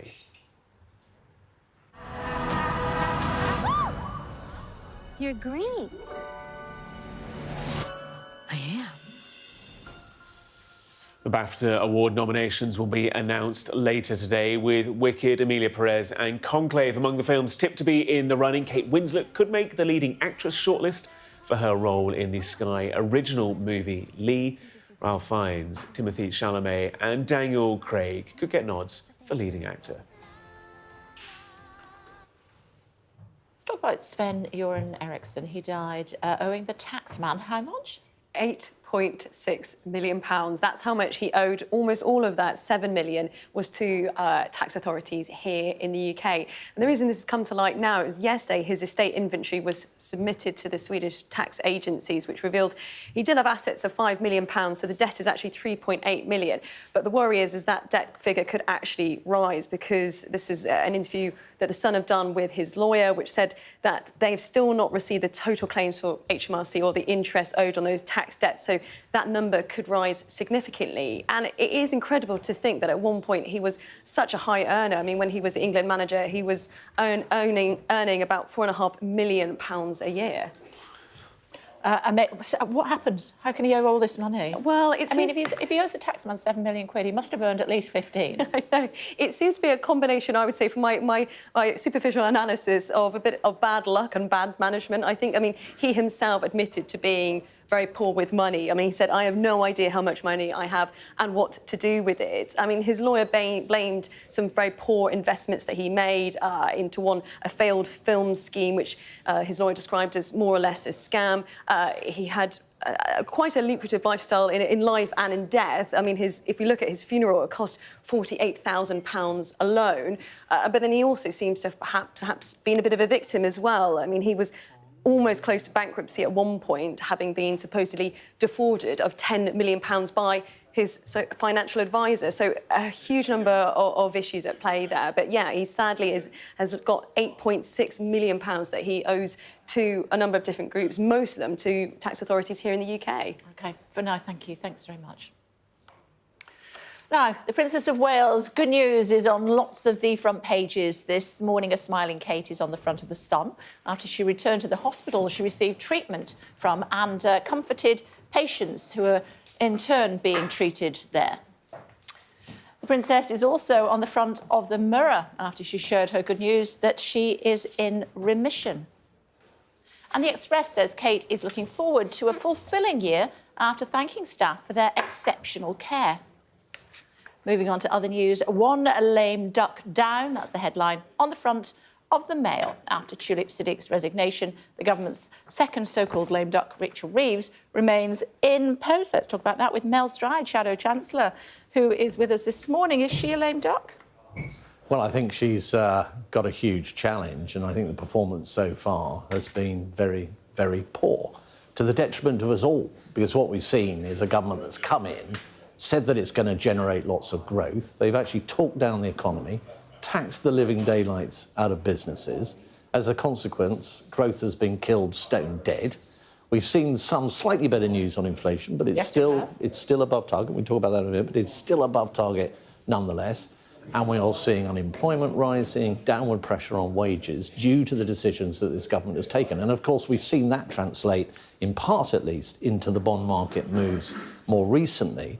Now, those increase in yields there, Kay, not a lot of people are focusing on the sheer scale of impact on the public finances. That's an additional £12 billion every year in funding costs just for servicing our national debt. So that's not money that's going into better public services. That amount of money could, for example, hire 300,000 nurses. It's a huge amount of money, and it's simply down to the fact that we're paying more to borrow because the markets are uneasy about the UK economy at the moment, and that's because of the decisions that Rachel Reeves has taken. What about Liz Truss's decisions? So I had a lot to say about that at the time, actually, Kay. You may remember I was chair of the Treasury Select Committee, and I was very concerned about a number of things that happened around that. That was some time ago. What we actually handed over to this government was the fastest growing economy in the G7. We had near record levels of employment, near record low levels of unemployment. We'd had 13 consecutive months of real wage increases. And on inflation, of course, we had brought it down from over 11% in October 22. Well, there was the small matter of the Ukraine-Russia war, to be fair, and the spike in energy costs, which actually imported inflation into most major economies around the world. So we weren't an outlier in that sense. But what we did do was we did the hard yards, took the tough decisions to get inflation down from 11% to bang on target on the day of the general election. It was bang on 2%. Now, it's actually quite significantly at the moment above target with some way to go. We've also got the national insurance increases coming in April. That will in part be inflationary as well, because some of those national insurance costs on business, as well as dampening growth, are going to be passed through by way of higher prices. So all of these things working together, I'm afraid, has led us to this sorry situation where the international markets are quite queasy, to say the least, about the UK. And yeah, they're also looking at what's happening across the Atlantic as well, and the challenges that we may see as a result of the new president. To be fair, I did use the word in part, other countries, but we have got it worse on bond yields. If you look at the spread of our yields against German bonds, for example, that spread is at a 30-year high. And the reason is that the markets need a higher premium to be induced to lend to the UK than to lend to Germany. And that gap over the last few days, the last week, has actually widened a little bit as well. So we're a long way from being out of the woods. We've got to get growth going in this country, and this government has gone the wrong way about it. You had 14 years to do it. Well, and in that 14 years, we had very significant achievements. And I think people, they always go back to particular moments in time in the last government. But let's look at some of the achievements we had. On education, reforms that actually this government is now saying it will wholesale unwind, OK, which will be a great tragedy for the future of hundreds of thousands of children up and down our country for many years to come. We went through the academy reforms into going right up those international league tables for mathematics and science. We had the best readers in the Western world. We reformed welfare to get people into work. So many fabulous things, and yet you had the biggest loss in 100 years when it came to the general election. Because, absolutely, there were things that happened on our watch which meant that we lost the trust of the British people. And Kemi Badenoch and I and others in our team have been very clear, transparent and honest about that. And we have a big mountain to climb, but we have 4.5 years now to do the deep, meaningful thinking that we need to do to regain that trust with the British people on the economy, to demonstrate that we've got a plan that is going to be about growth, going to be about more efficient public services, lower taxes, the things that people want. What's all that about? Well, as I say, we have a long way to go, OK, to the next general election. We have the time now to put together that policy platform, and we're going to do that deep thinking to make sure that we get that right. And by being a responsible opposition, Kay, which is what we're doing at the moment, holding the government to account on the terrible mistakes it's making on the economy, for example, you were very we can regain in the House that of Commons trust. Yesterday, you talked about Rachel Reeves as a Chancellor as the Hamlet of our time. How would you describe Jeremy Hunt in a Shakespearean play? Much ado about nothing? No, gosh, how would I describe Jeremy Hunt in a Shakespearean play? That's a really tough one. I'd have to go for somebody who was serious and got the job done, and I can't quite find that character at the front of my mind at the moment. Lady Macbeth? No, I don't think he'd be Lady Macbeth. She was far too destructive. Jeremy was about building and getting things back together after a difficult time, which he did extremely successfully. So certainly not Lady Macbeth. If you were in number 11 right now, yes, what would you be doing differently? So, well, I think it was set out in our manifesto. So I would firstly have lent into growth. I would have taken decisions, particularly around tax, that were about encouraging growth rather than destroying it. I would have focused very strongly on productivity, because we know, particularly in the public sector, that in some areas productivity has actually been going backwards. So I would look, as to you mentioned Jeremy Hunt in his last budget, he allocated £3.4 billion towards driving productivity in the NHS, for example. But the third thing I would do would be around welfare.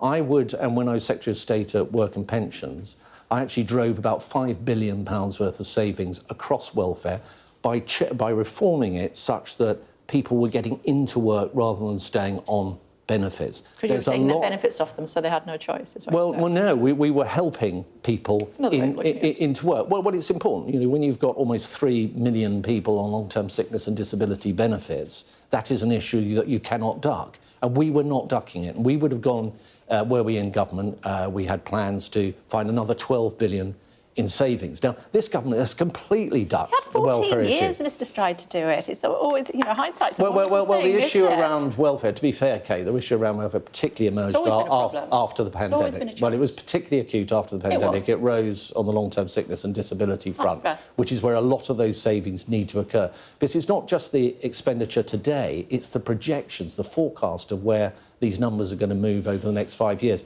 So we need to hear from this government something on how they're going to control the welfare budget. And in the absence of doing that, they are going to businesses and killing them with taxes.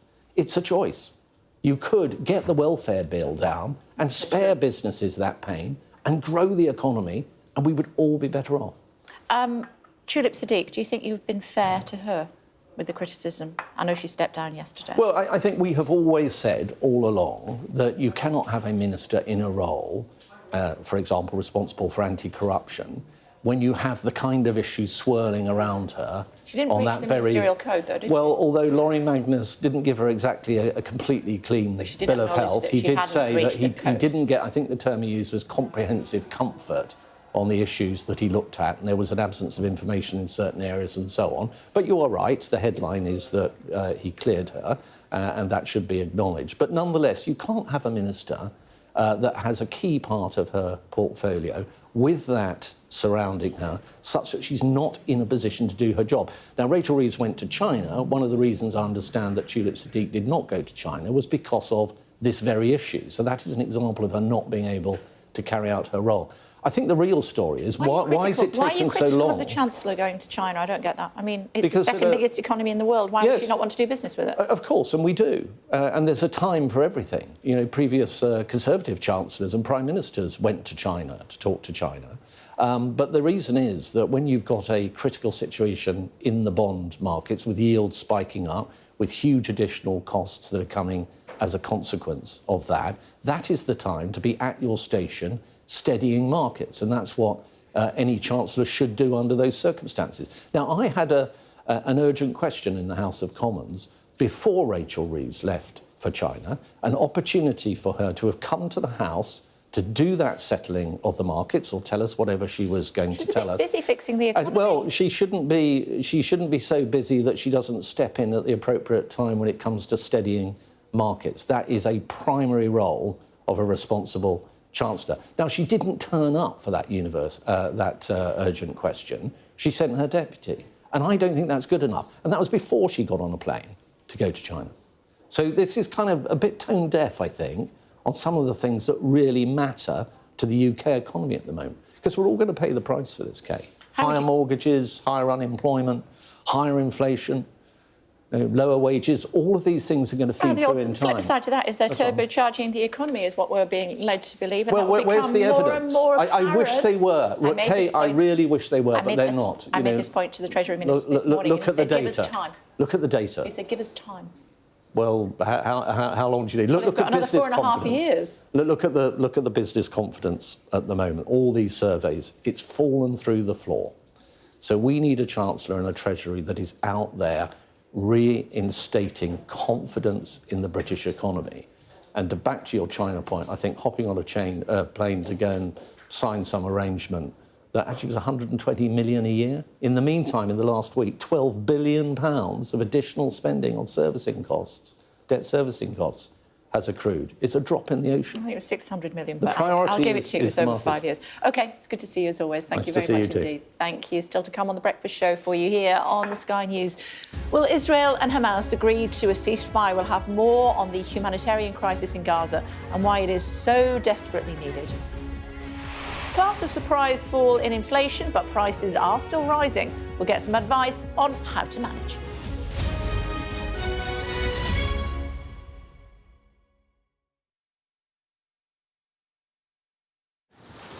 Many people have told me that God spared my life for a reason. President for a second time. That reason being to save our country, he said. A remarkable moment, isn't it? Another chance, another 4 years. The question is, what does he do with those 4 years? Watch the inauguration of Donald Trump as he becomes president for the second time. So help me God. Congratulations, Mr. President. The full story, first on Sky News. What's it like doing this kind of stuff when he's not here? Yeah, I miss him. He just inspired me to be a better person. He's shown us what living looks like in the toughest and most difficult of circumstances. I'm Greg Milam, and I'm Sky's Chief North of England Correspondent. Mandatory evacuation, you must leave! For many people, Harvey is far from over. People here believe the water will be this deep for weeks. I've reported from around the world and around the UK. It isn't what politicians see from election battle buses, but what ordinary people see from the buses that shape the timetable of their lives. I feel like there's no trust between the people and the politicians. Labour's going to get in definitely, and they're no better than the Conservatives. It is almost impossible to predict where these fires will go next. Ida has certainly left its mark on New Orleans. It just feels heartbreaking. Cartels in Mexico are flooding America with the drug. We are standing on the supply line right into the heart of America's opioid crisis. This gives you an idea of the strength of those winds, strong enough to bend and twist metal. Sky News, the full story first. Christchurch has been changed forever by what happened here. There was a river of blood coming out of the mosque. That's a scene that you don't forget. Are you trying to run me over, Sir Philip? No, go away. Look like it, sir. Will you respond to those who made accusations, Sir Philip? Can you go away? Very good morning to you all. Morning. Do you regret the tweet, Gary? There's no sign, publicly at least, of either side being willing to give ground. Brianna's dad told Sky News what he thinks of them. If I'm honest, I hate them. They're just evil. They'll always be monsters. Free wherever you get your news. How do you reassure the public that all of these mistakes wouldn't be made again? God forbid we should have to do this again. I'm James Matthews and I'm Sky's US correspondent, based here in Washington, D.C. Donald Trump, it would appear, is about to learn his fate. There's no doubting the strength of this hurricane as it roars through. Sky News, get the full story first. Do you fear a fourth indictment? He's from Sky News. He's from Sky News. He's entitled to ask me questions. There's always more to the news than a headline. We want to discover, to delve a little deeper, to find out what's really going on. Explanation, analysis, the people at the heart of every story. I'm Neil Patterson, and this is the Sky News Daily Podcast. So, by the end, we'll hopefully all understand what's going on in the world just that little better. Available wherever you get your podcasts. Hello again, everybody. Welcome back to The Breakfast Show. Coming up, we'll be talking about why a ceasefire is so important to people in Gaza. But first, headlines. Top stories for you this morning. UK inflation has fallen to 2.5% in December, slightly lower than economists expected. Treasury Minister Darren Jones told this programme the fall in inflation was good news, but the Conservatives' Mel Stride warned that hikes in national insurance would lead to higher prices in the coming months. South Korea's president has been arrested 6 weeks after he attempted to impose martial law. Yoon Suk-yeol said he was complying with the detention warrants to prevent clashes between police and presidential security services. Authorities, though, say he's now refusing to answer any questions. The US Secretary of State Antony Blinken says a ceasefire deal between Israel and Hamas could be agreed any time now. The agreement is said to have been accepted by Hamas, with Israel still considering it. Well, let's bring you more on the hopes for that ceasefire, should we, between Israel and Hamas. In the first stage of the potential ceasefire, 33 hostages would be set free. These include women, including a female soldier, children, men over the age of 50, wounded and sick. In return for the release of the hostages, Israel would free more than 1,000 Palestinian prisoners and detainees.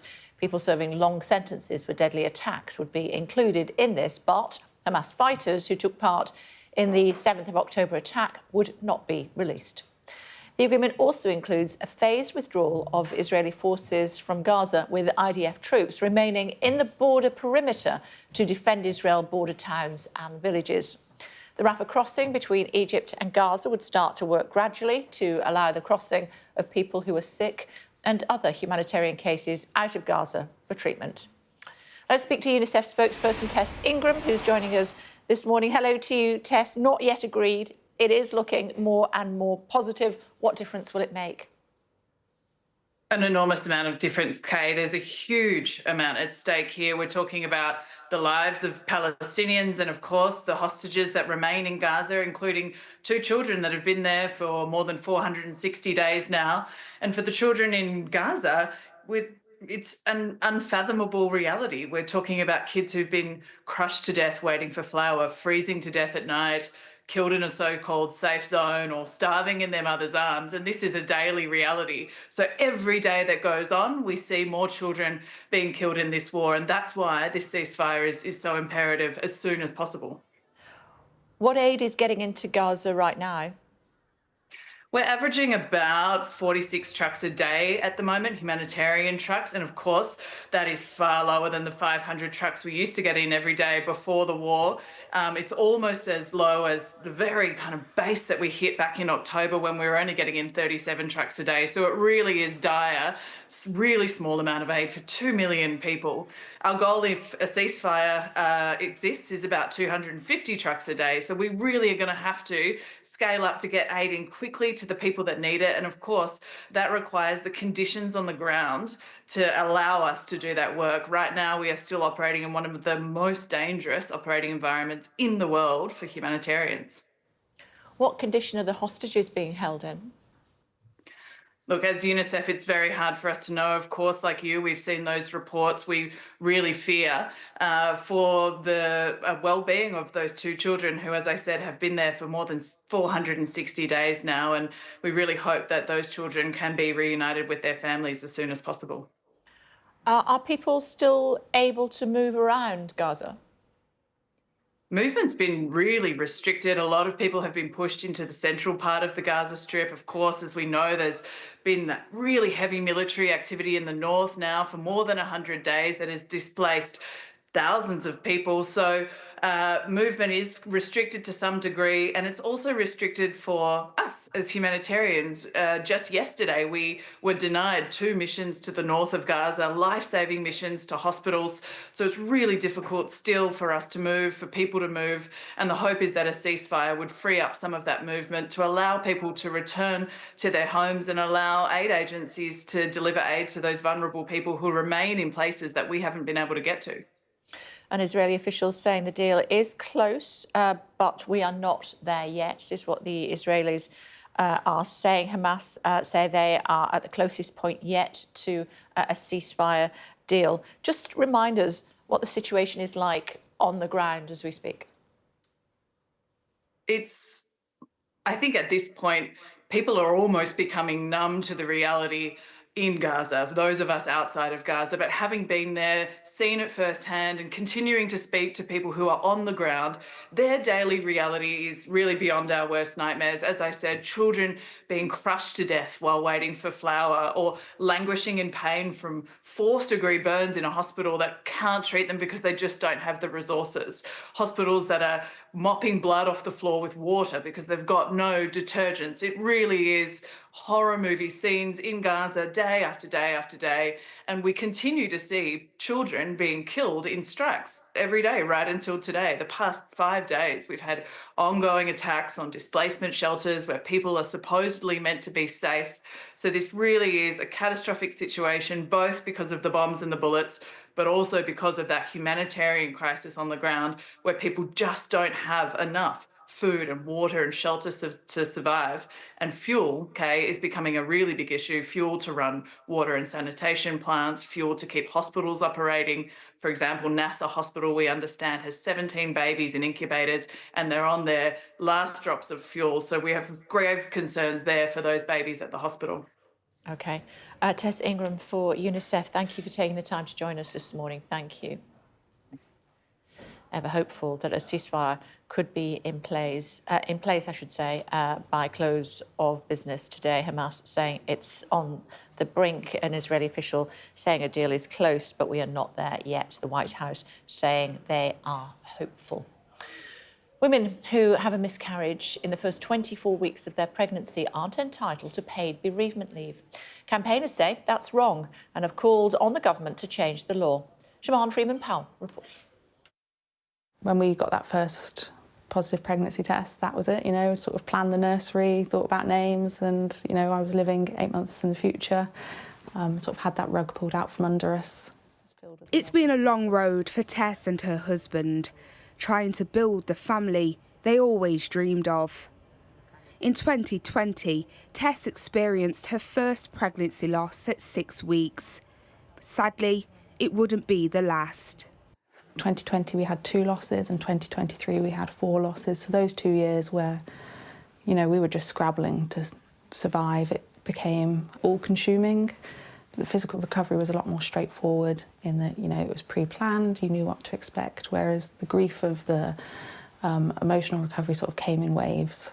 It's estimated that more than 1 in 5 pregnancies end before 24 weeks.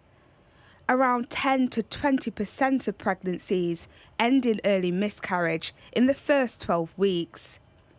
Approximately 3,300 women per year are forced to terminate their pregnancy for medical reasons. In 2020, those who experienced a stillbirth after 24 weeks became entitled to statutory parental bereavement leave. But this does not apply to those who experience a miscarriage pre-24 weeks, meaning sick pay at low rates is often the only option, which some MPs say is inadequate. When I was miscarrying in what would be classified as a more normal workplace, yes, I took sick leave, and actually what I felt was that you should have been able to take bereavement leave. And there were times where I wasn't as open with my colleagues as I could have been, so it's time now to end that stigma that so many people feel. A spokesperson for the Department for Business and Trade said, "Our employment rights bill will establish a new right to bereavement leave, making paternity and parental leave a day one right, and strengthen protections for pregnant women and new mothers returning to work." Tess is now a mother of two and says through her losses, she's learned a lot about the realities facing women and their partners, and hopes that the law will finally apply to all those who experience the physical and emotional pain and grief of a pregnancy loss. Siobhan Freeman-Powell, Sky News. Let's take you straight to Mozambique, where there have been weeks of violence after a disputed election. The new president being sworn in as we speak, a ceremony which is taking place right now. Yusra is there for us. Talk us through what's happening, Yusra. Good morning. Good morning, Kay. The country's elite have gathered to see Daniel Chapo, the president-elect, be sworn in. And as we speak, the ceremony is underway, the pomp and circumstance. You'll hear the band starting up now as they celebrate what they see as a win. But thousands across Mozambique have contested this election, have said that it was unfair, and also the EU observer mission for the election observer mission for the European Union noted irregularities and a lack of transparency.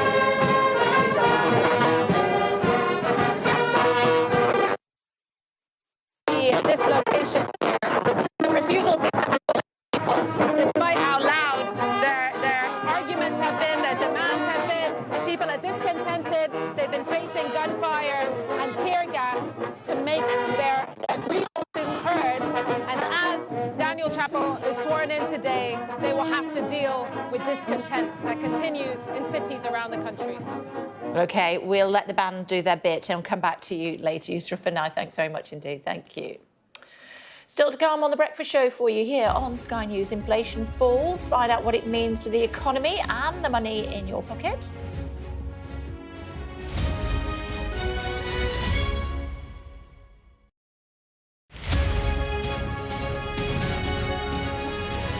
Westminster, how are you? Good morning. Good morning. Very nice to see you.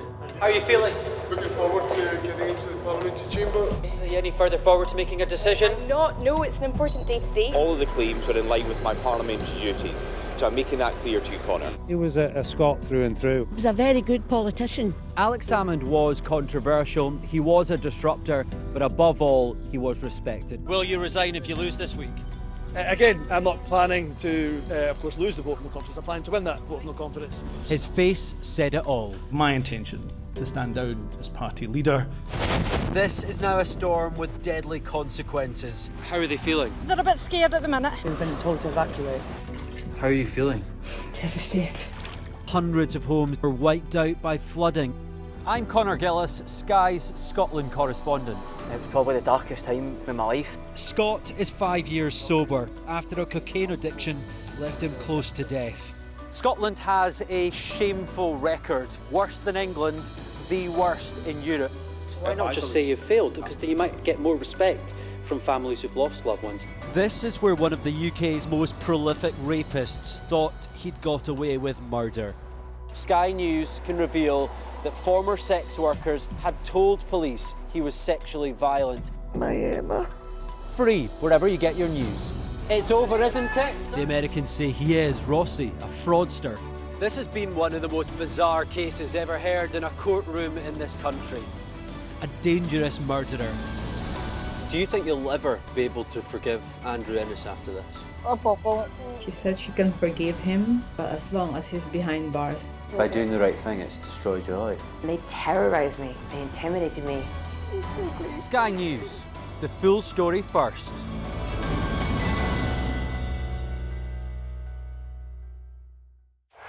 Our app gives you the very best of Sky News wherever you are. Breaking news, videos and analysis. Evidence of the crisis. Podcasts, watching us live. I'm live in Jerusalem. Wherever you get your podcast. All in one place and all at just the touch of a screen. The Sky News app. Get the full story first.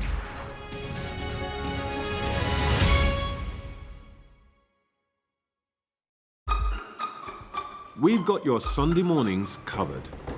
From the front page and the sounds of the streets to the voices of the people who make the major calls and big picture politics beyond Westminster.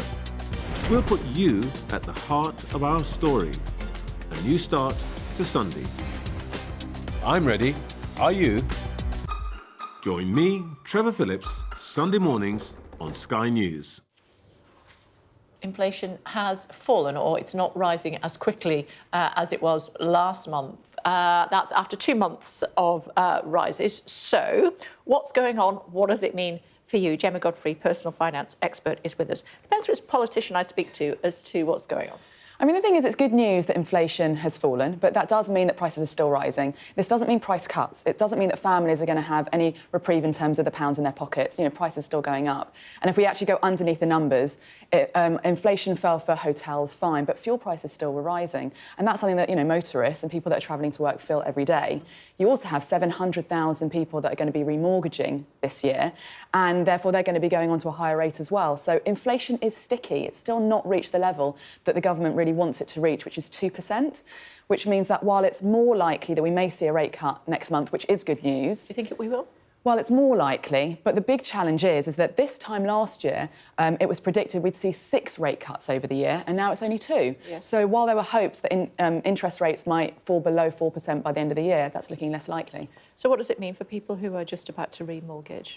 So what it means is that for people that are looking to remortgage, they could have had a much lower rate before, so 1%, 2%, 3%, and now all of a sudden they're going up to a higher rate now. So they're not going to be comparing the interest rate from last month, you know, last year. They're going to be comparing it to 2 years, potentially 5 years ago, where interest rates were a lot lower. So for them, it's more expensive every time they're paying out their mortgage. OK, and there's nothing that can be done about that, at least for now. It's a slow process, is what you're saying. It's a slow process, and it looks like it may be getting slower if the rate of decreases actually slows down, because, as you can understand, the Bank of England is going to be very cautious. If inflation's sticky and growth if you look at our economy between October and December, there wasn't any growth, which means they're going to be less likely to be so aggressive with rate cuts. And that's what you need to see as a homeowner for your mortgage rate to be coming down. And we're being told to watch out for what might happen in the United States once President Trump takes office again, when we're talking about tariffs.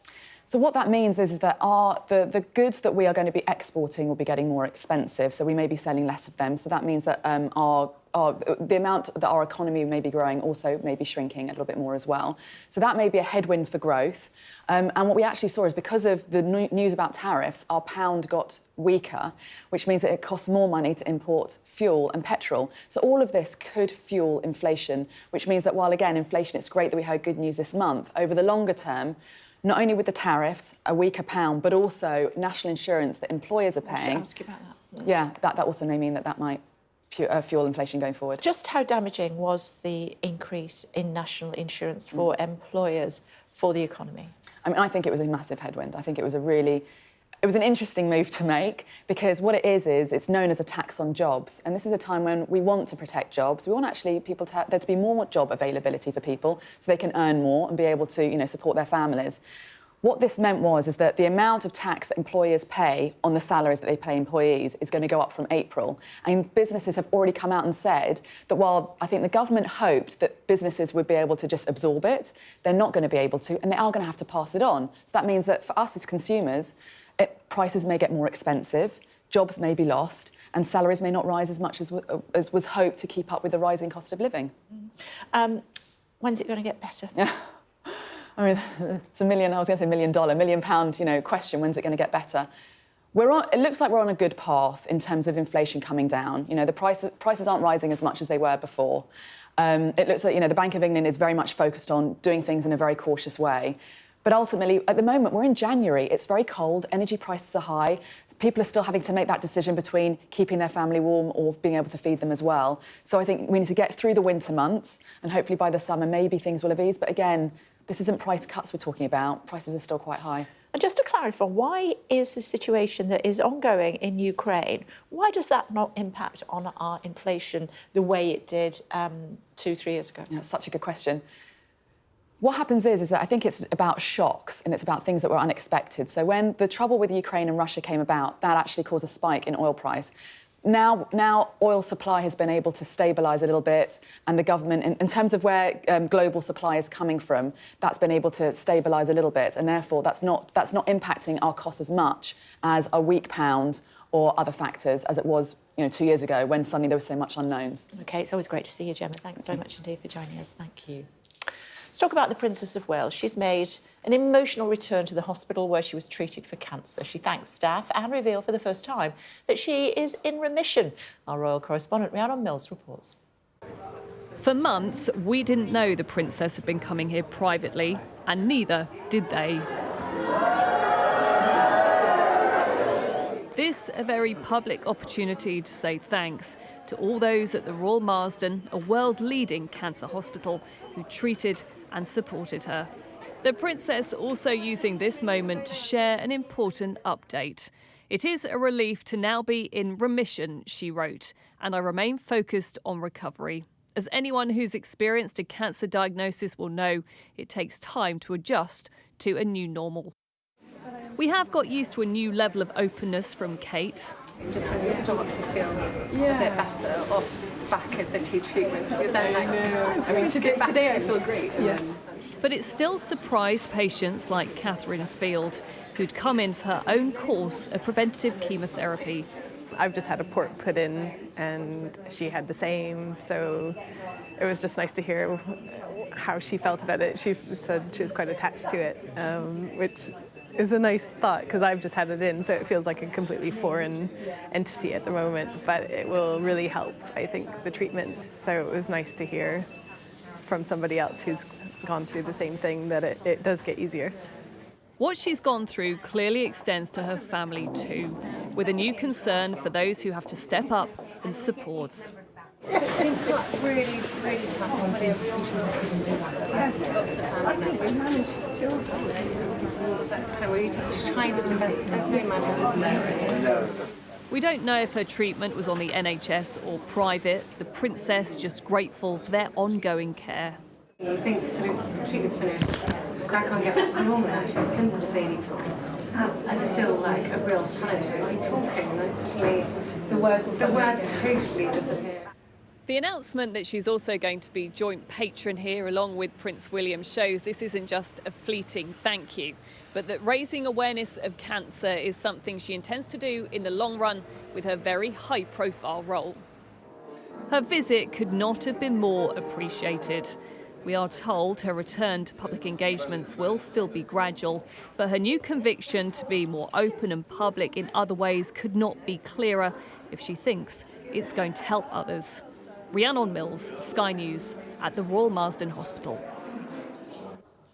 And that is Scout. The therapy dog. The therapy dog. So cute. Very cute indeed. Dogs play a huge role when people are feeling vulnerable in hospital. There's a lot of our wonderful Sam Washington, one of our presenters, one of her dogs used to be a therapy dog at children's hospitals. Oh, fantastic. Yeah. Did the dog retire, or how did it?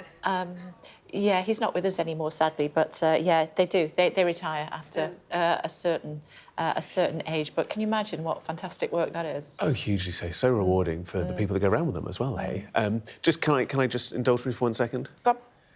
Therapy Chickens has gained momentum in recent years, including prisoner rehabilitation, perhaps one of the more surprising aspects. But I quote to countrysmallholder.com, Therapy Chickens can have a remarkable effect, including lifting people's spirits.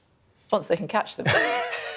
You're still not on board with this, are you? No. I guess, but maybe it's that you get the eggs as well, so there's like a bit of a reward situation going on. I don't think you leave the chicken with the person for long enough that they get an egg.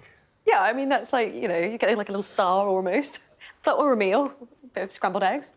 Big Boss Andrew is plotting devious suggestions. Yeah, he's talking about the fantastic Mr. Fox, but we'll move on. Now, this robber picked the wrong guy. Here we go. A man was washing his clothes at a launderette in Maltby in South Yorkshire when a masked man came in and demanded money. The man refused to do so and fought back using a pair of jeans, and then he came in for another go. A fundraiser to support Mr. Croker has been set up and more than £2,000 has been donated. A 42-year-old man has been arrested and charged. Look at his face. It's like, don't you come back in here. Absolutely not. You know, fair play to the individual for managing to, you know, you can say it with a wry smile, fight him off with a pair of jeans, but also it's a terrible situation that it happened in the first place, right? You know, there to do your laundry. And, like, I'm 34 and I'm a pretty big guy. I would feel very afraid if someone came in dressed like that behind me. So you can only imagine how other people would feel in that situation. I can't believe he came back for round 2, though. Yes. It's like some sort of box bet. He's left, and then he comes back and be like, no, I just want to double-check that this guy is stronger than me. And for the second time, it's just incredible. Yeah, they breed them tough, don't they, in Yorkshire? I tell you, they do. Tougher than they do in Lancashire, I can tell you that much. Yeah. And that 70p for the washing machine is worth fighting about. Yeah, absolutely. But as I said, there is a fundraiser for him. I don't actually know what the details are, but we'll find out for the next hour and we'll share that with you. It's probably a GoFundMe page or something like that, I would have thought. But good on him. And it's the Baftas later on, the nominations. I'm so excited. Midday today, we're going to get the rundown. Lots of Sky skin in the game, which is exciting. Wicked and Lee as well. Yeah. Lee was brilliant. Did you see Lee at all? I've not seen Lee. You've done very well on your Christmas viewing, haven't you? You know, winter time, it's a perfect opportunity to just, you know, bit of popcorn, get behind, watch the TV, watch... I'm kind of looking forward. I'm hopeful for a bit of June Part 2 because they were in the running for maybe a Best Picture because the first one was cool, the second one was particularly good. OK. And the soundtrack, this kind of ominous, looming, dark soundtrack. See, I think we clearly have opposite film choices. Anything kind of supernatural is like absolutely no for me, but then Conclave for you, you look like, oh, no, what? I want to watch Conclave. OK, all right. I just don't have time, unlike you. Unlike me, summertime on man, sorry. If you've not seen Black Doves, you should see that. That is unbelievable. Oh, that's the Netflix one. Yeah. Oh, yes. No, I saw that one. You got me on that. Very good. Yeah. That's it from us for now, but we are back in just a few moments' time with all today's top stories. Hope to see you then. Bye-bye for now.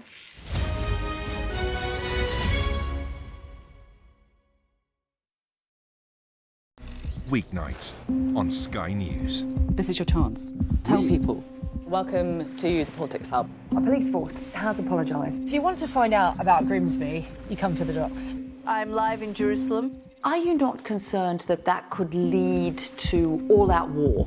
Hello there, good evening. There are fears of an upsurge in violence. What's at stake here? You are watching the press preview, a first look at the front pages as they arrive.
everybody. A very good morning to you. It's 9 o'clock coming up on the programme for you. Some relief for the Chancellor as inflation drops. Treasury Minister Darren Jones tells this programme it's good news, but there's more to be done. We'll discuss what that means for you. And are you feeling wicked? Always. Katie, we're here to tell us about the favourites for this year's Baftas. It is Wednesday, the 15th of January. An unexpected fall in inflation down to 2.5% after months of rises. So it's good news that inflation is coming down, shows the Prime Minister's plan for change is working in terms of stability across the economy, but we've still got more to do. On the day of the general election, it was bang on 2%. Now it's actually quite significantly at the moment above target with some way to go. Also had South Korea's former president arrested and facing charges of insurrection over his attempt to impose martial law.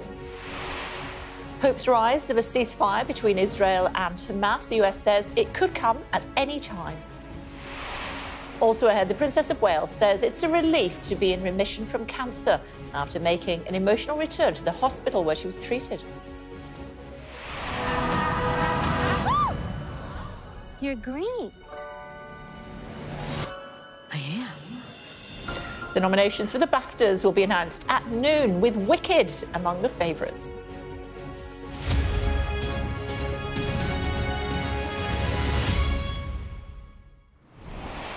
Morning, everybody. Prices are rising, but not as much as before. This morning's inflation figures showed a drop to 2.5%, down from 2.6%. We've heard from both the government and the opposition on the show this morning, offering very different takes on the state of the economy. I mean, look, inflation coming down is good news for families across the country. We know the cost of living is still a problem for lots of people. Target is 2%. It's come down at 2.5%. This is obviously much more stable than we had a few years ago, where it was kind of peaking at 11% and driving everybody to worry about their mortgage and rent and energy bills. So it's good news that inflation is coming down, shows the Prime Minister's plan for change is working in terms of stability across the economy, but we've still got more to do. You certainly do. The pound is plummeting, borrowing costs are soaring, inflation not really behaving how you would want it to. Why isn't the budget working the way that you hoped it would? Let's unpack that a little bit. So inflation coming down is good. Tick, that's great.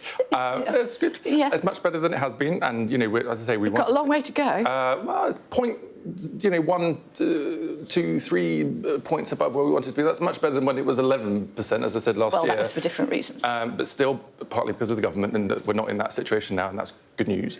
In terms of borrowing costs, the rate at which the government pays to borrow money internationally, that has gone up in the last few days, in the same way that has in many countries, developed countries around the world. Hence the word soaring. Would we say soaring? I mean, it's increased for sure, and that means that borrowing is a little bit more expensive. But that's why the Chancellor's fiscal rules are so important. We did the hard yards, took the tough decisions to get inflation down from 11% to bang on target on the day of the general election. It was bang on 2%. Now it's actually quite significantly at the moment above target with some way to go. We've also got the national insurance increases coming in April. That will in part be inflationary as well, because some of those national insurance costs on business, as well as dampening growth, are going to be passed through by way of higher prices. So all of these things working together, I'm afraid, has led us to this sorry situation where the international markets are quite queasy, to say the least, about the UK. Yeah, they're also looking at what's happening across the Atlantic as well, and the challenges that we may see. To be fair, I did use the word in part, you know, other countries, but we have got it worse on bond yields. If you look at the spread of our yields against German bonds, for example, that spread is at a 30-year high. And the reason is that the markets need a higher premium to be induced to lend to the UK than to lend to Germany. And that gap over the last few days and the last week has actually widened a little bit as well. So we're a long way from being out of the woods. We've got to get growth going in this country, and this government has gone the wrong way about it. OK, let's try and unpick that. What's going on? Inflation has fallen. Prices still rising, but fallen a little. 2.5% in December from 2.6 in November. Doesn't sound much, but it's significant because it's more than was expected. It was expected to be flat. That was the consensus among economists. And the underlying figures that the Bank of England and others look at, core inflation, which when you take out volatile things like fuel prices, That's down more than expected. And services inflation, yeah, we can see there's the chart for the headline rate. We can see that big spike, October 2022, when it was 11%. It's fallen back, dipped below the Bank of England's target in September. That was because energy prices, the big energy price increase of the year previously had gone. Now we're back above, and we're dealing with the sticky residue in inflation of that big spike. That was caused by energy prices and like. Now that's fallen away. What's left behind is things like services inflation. That's the bulk of the British economy. That's down 0.6%. And the Bank of England has said, Andrew Bailey, pretty much every time recently, we said we started cutting rates, but we need to see these underlying figures fall back. This has certainly given the markets this morning a bit of more confidence that at the next Bank of England meeting to decide interest rates, which is on February the 6th, they will take that step and another quarter point cut. That's now at an 80% chance. It was a 60% chance before these numbers were released. So there's some positives there. How have the other markets reacted? We've been talking a lot in the last week without any numbers to prompt changes in market sentiment towards the UK. We've seen the cost of UK borrowing rise. That's a function of the gilt markets and the pound falling pretty steeply. Well, this morning so far, those bond prices, those bond rates, they have eased a bit. The cost of borrowing has eased a bit. So these numbers are starting to feed through. I can't give you a number for the pound, all of which will bring a little bit sense of perhaps a little more calm to the economic picture. Does it change the political picture, which is the Chancellor's got a real headache? She's imposed a swinging but taxing budget on business. She's promised growth, and the cost of borrowing is going up, which might bust her own fiscal rules, and all of that does have to be dealt with. And she's lost one of her ministers, which is a bit tricky. Well, exactly. It's not been a great week, so this is perhaps a bit of a morale boost. And also, it was one of Rishi Sunak's big sort of metrics, looking at these inflation figures. He would always say this is the sign of that he's sort of improving things. So the fact that Labour are bringing these numbers even slightly down, I think, is good for them. I'm slightly surprised Mel Stride today said, one of the benefits of the Tory government was that he brought it down from 11%. Obviously, that was created by their own government. So I think the credibility aspect for the Tories is that they did peak it so high that now it's a really low bar for Labour to improve on that. Anna, thanks very much. Do you want to say something? You looked as though you wanted to say something I else. was just going to say, I'm reminded when we're talking about governments and their relationship to inflation figures, the Conservatives absolutely wanted to claim credit for that big, steep decline, just as Labour are happy to bask in the glow of a 0.1% cut today. They weren't making the same noise. I mean, so much of this is out of their hands. Yes. That was a war. We've seen borrowing costs start to dip off today. 1:30, I think it is, we get US inflation numbers. They're expected to be up. If that pushes US bond prices up, the UK can't escape that gravitational pull, and our prices are likely to rise too. So it's a global picture. We're a small economy. Politicians can only do so much. And then there are tariffs potentially being put in place by President Trump when he takes over next week. So let's wait and see what happens. Thank you both very much indeed. And let's take you to South Korea. The former president has been arrested 6 weeks after he attempted to impose martial law. Let's speak to our Asia correspondent, Cordelia Lynch, who's standing by for us. He's been arrested, but he's saying nothing. It would appear okay. I get this image of someone willing to cooperate who was arrested at dawn this morning. Police, though, did have to scale buses and barbed wire in order to get to him. For weeks, he's been in this standoff between police and his own private security. He has always maintained that this attempt to arrest him is illegal, and he continued to do that today. He actually pre-recorded a message in which he said it was unlawful. What he is saying is that he's been willing to go in for questioning because he wanted to avoid any bloodshed, but reports suggest that when he's been questioned, he's refused to talk. Now, all of this controversy was started, Kay, back in early December in his failed attempt to impose martial law. It lasted only 6 hours, but it plunged South Korea into political turmoil, and it damaged its reputation internationally. domestically. Now, police have 48 hours, Kay, in which to question him.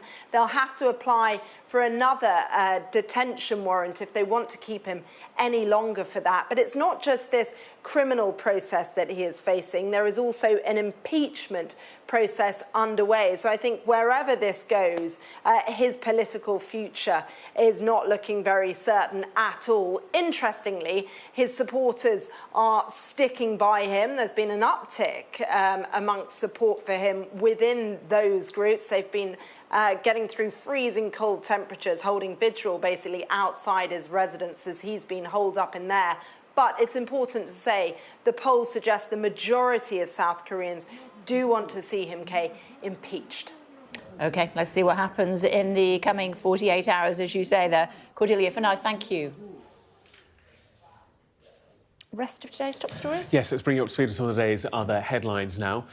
Hopes are rising of a ceasefire between Israel and Hamas. The US says it could come at any time. Our Middle East correspondent, Alistair Bunkle, has more. After so many months and so many failed attempts, a ceasefire in Gaza and a deal to free the hostages could now be only hours away. Hostage supporters gathered outside the Prime Minister's office in Jerusalem as some of the families met with Benjamin Netanyahu to be briefed on the latest. He will be tested upon action and not words. And the only remaining question is whether all the hostages come back or not. If even one of them stays behind, that's a total failure. The deal is in 3 parts, but only the first phase of 42 days has been agreed. There is no guarantee Israel won't return to the fighting. Under the proposed deal, 33 hostages, women, children, the elderly and the unwell, will be released in the first phase. And an Israeli government official has told us that they believe, they don't know for sure, but they believe that most of them are still alive. But until it is signed and officially confirmed, the negotiators are remaining cautious. We do believe that we are at the final stages, but obviously until there is an announcement, there will be no announcement. And therefore we shouldn't be overexcited about what's happening right now. Secretary of Genocide, you have the blood of hundreds of thousands of innocent... In Washington, the final speech by the outgoing US Secretary of State was interrupted by angry protesters accusing the American government of war crimes for supporting Israel. We have spent... Thank you. I respect your views. Please allow me to share mine. Thank you. Appeal to your humanity. In Gaza, a ceasefire cannot come soon enough. Dozens of Palestinians were killed in Israeli strikes over the past few days. After this aggression stops, I will return my home and see all friends, all my family, see who is alive and who is died. We are very encouraged and hopeful of ending this war and this negotiation and trying to find a solution for ending this war, inshallah. On Monday night, the Houthis in Yemen fired more ballistic missiles at Israel in support of Gaza. The debris of one hit a house near Jerusalem. The Middle East is holding its breath and waiting. Alistair Bunkle, Sky News, in Jerusalem. Russia has launched a massive aerial attack against Ukraine's energy grid, forcing the country to introduce preventative power cuts as mid-winter approaches. The governor of Ukraine's Western Lviv region says 2 critical infrastructure facilities have been damaged. In the US, extremely critical fire weather warnings remain in place across Los Angeles this morning. Forecasters say winds are expected to pick up in the coming hours. 88,000 people are still under evacuation orders. The best-selling author Neil Gaiman has denied allegations of sexual misconduct by 8 women. The allegations reported by New York Magazine include claims of sexual assault and coercion. The science fiction writer says he's far from a perfect person, but never engaged in non-consensual activity. The cost of repairing vehicles damaged by potholes hit a record high last year. In total, people spent £579 million on fixing problems like wheel damage and broken suspension. That's according to the AA.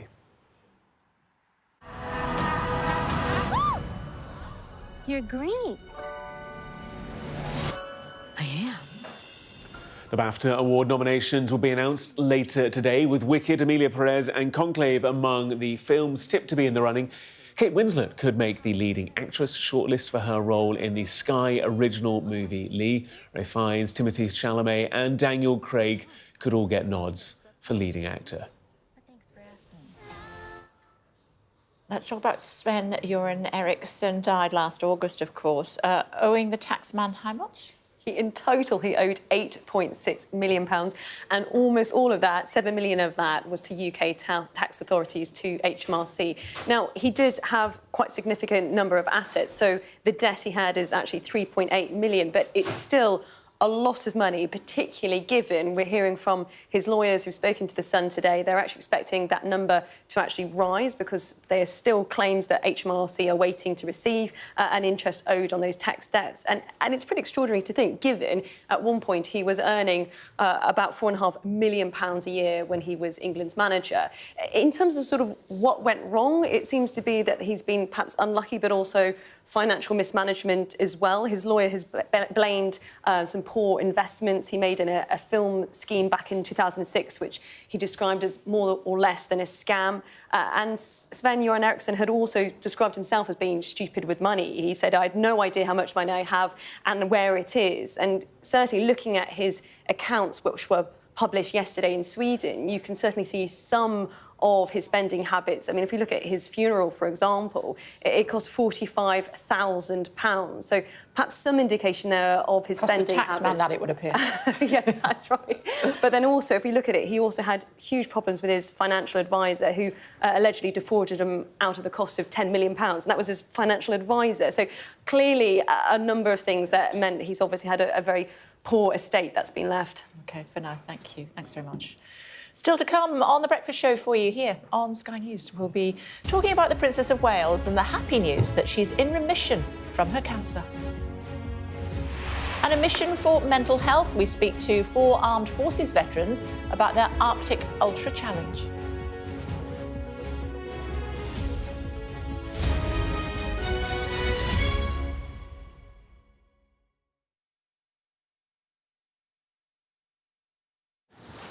Many people have told me that God spared my life for a reason.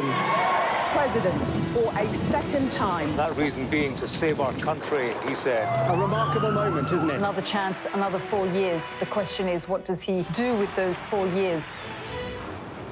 Watch the inauguration of Donald Trump as he becomes president for the second time. So help me God. Congratulations, Mr. President. The full story, first on Sky News. What's it like doing this kind of stuff when he's not here? Yeah, I miss him. He just inspired me to be a better person. He's shown us what living looks like in the toughest and most difficult of circumstances. I'm Greg Milam, and I'm Sky's Chief North of England Correspondent. Mandatory evacuation, you must leave! For many people, Harvey is far from over. People here believe the water will be this deep for weeks. I've reported from around the world and around the UK. It isn't what politicians see from election battle buses, but what ordinary people see from the buses that shape the timetable of their lives. I feel like there's no trust between the people and the politicians. Labour's going to get in definitely, and they're no better than the Conservatives. It is almost impossible to predict where these fires will go next. Ida has certainly left its mark on New Orleans. It just feels heartbreaking. Cartels in Mexico are flooding America with the drug. We are standing on the supply line right into the heart of America's opioid crisis. This gives you an idea of the strength of those winds, strong enough to bend and twist metal. Sky News, the full story first. Christchurch has been changed forever by what happened here. There was a river of blood coming out of the mosque. That's a scene that you don't forget. Are you trying to run me over, Sir Philip? No, go away. Look like it, sir. Will you respond to those who made accusations, Sir Philip? Can you go away? Very good morning to you all. Morning. Do you regret the tweet, Gary? There's no sign, publicly at least, of either side being willing to give ground. Brianna's dad told Sky News what he thinks of them. If I'm honest, I hate them. They're just evil. They'll always be monsters. Free wherever you get your news. How do you reassure the public that all of these mistakes wouldn't be made again? God forbid we should have to do this again. I'm James Matthews, and I'm Sky's US correspondent, based here in Washington, D.C. Donald Trump, it would appear, is about to learn his fate. There's no doubting the strength of this hurricane as it roars through. Sky News. Get the full story first. Do you fear a fourth indictment? He's from Sky News. He's from Sky News. He's entitled to ask me questions.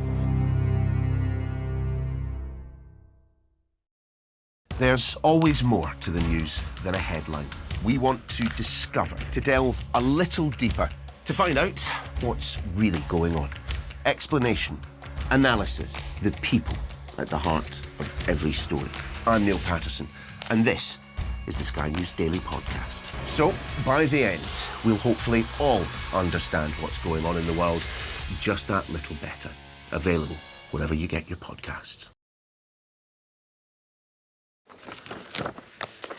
Hi again, everybody. Welcome back to The Breakfast Show here on Sky News Wednesday morning. In March, a team of armed forces veterans will embark on an ultra-Arctic challenge, a 10-day, 500-kilometre trek through the extreme cold and icy terrain of Swedish Lapland.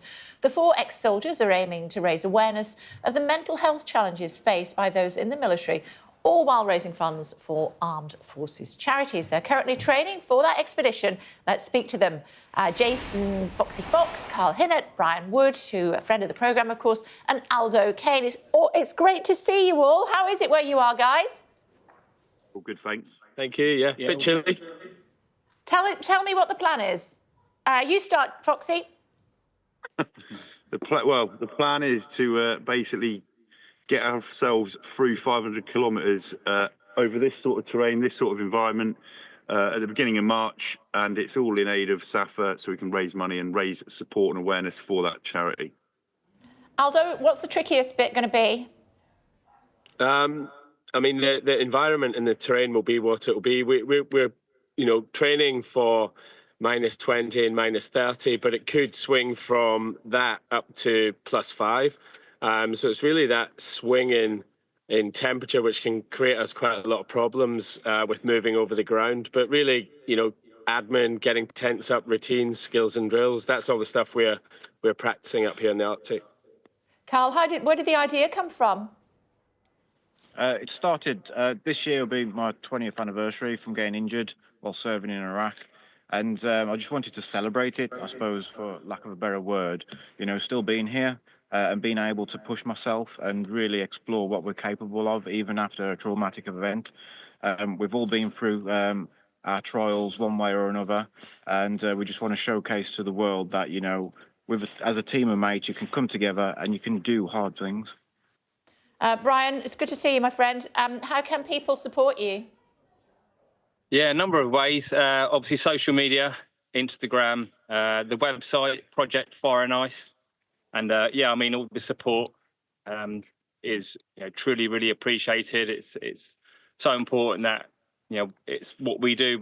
I feel that I've got a debt to give back, and it's important to raise awareness and especially funds so we can support those who really, really need it. And it can also just be a helping hand and a bit of a direction for people. So this is why we're putting our bodies on the line for others. I think it's a great value of selfless commitment. And it's good being back as a team, a bit of morale, back in a belonging again. And I'm ready to go.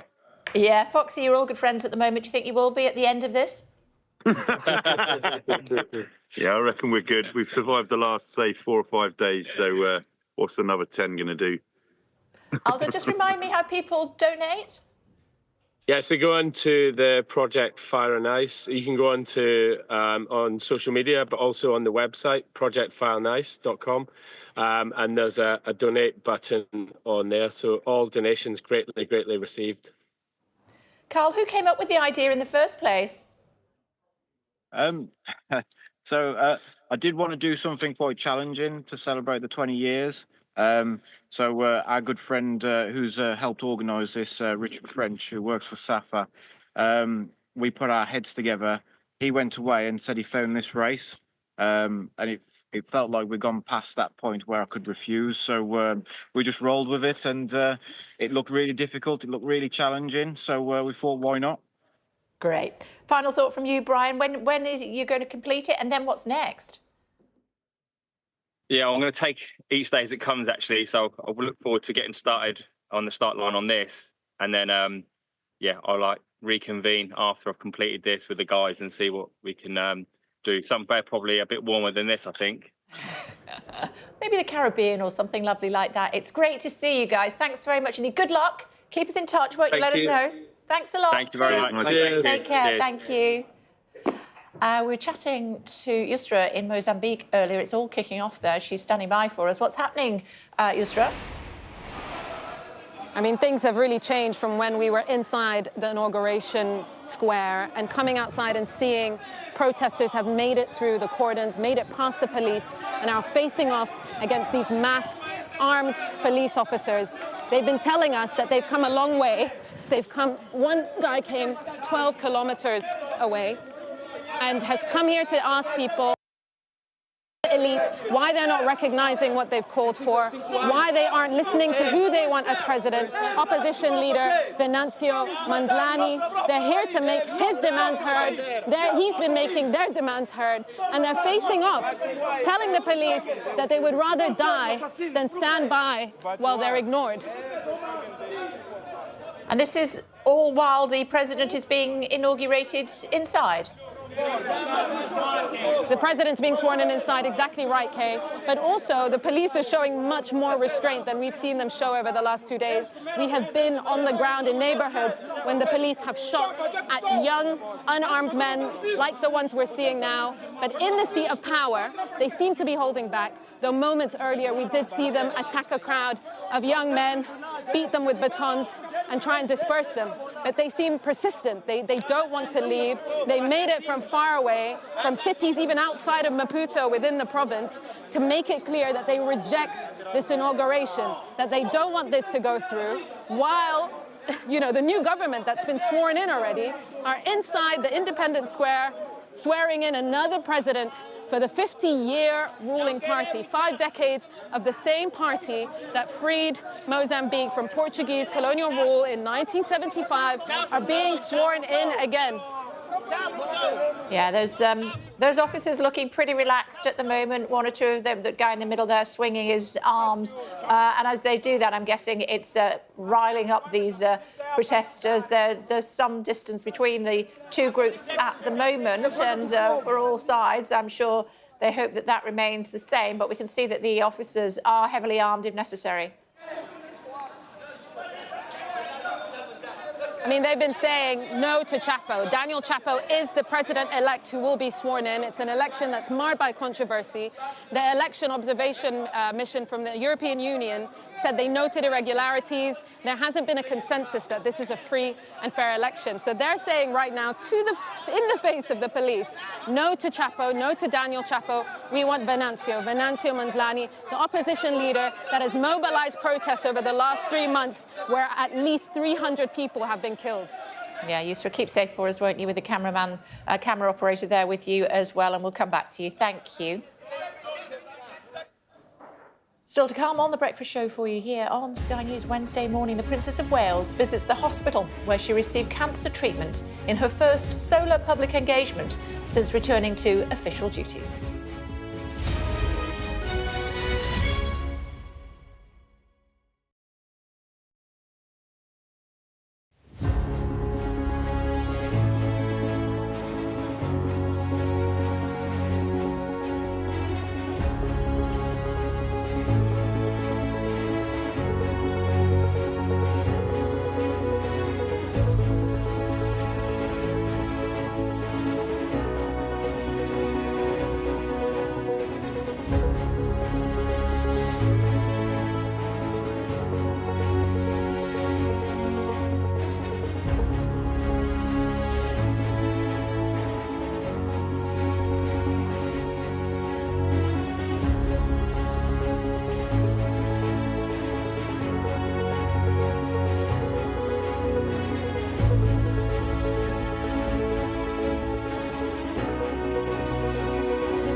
Hello again, everybody. Welcome back to The Breakfast Show here on Sky News. Coming up, the Princess of Wales is in remission from her cancer. She's been thanking staff who helped with the treatment. We'll talk about it with Jack a little bit later on, but first... Certainly will. Our top stories for you this morning. UK inflation has fallen to 2.5% in December, which was slightly lower than economists expected. Treasury Minister Darren Jones told this programme the fall in inflation was good news, but the Conservatives' Mel Stride warned that hikes in national insurance would lead to higher prices in the coming months. South Korea's president's been arrested 6 weeks after he attempted to impose martial law. Yoon Suk-yeol said he was complying with the detention warrant to prevent clashes between police and presidential security services. Authorities say he's now refusing to answer any questions. And the US Secretary of State Antony Blinken says a ceasefire deal between Israel and Hamas could be agreed any time now. The agreement said to have been accepted by Hamas, with Israel still considering it. A group of MPs is urging the government to introduce bereavement leave for women who miscarry during pregnancy. Currently, there's only statutory paid leave for employees who have a stillbirth after 24 weeks of pregnancy. There's no specific leave for pre-24-week miscarriage. Joining us now is Victoria Higgins.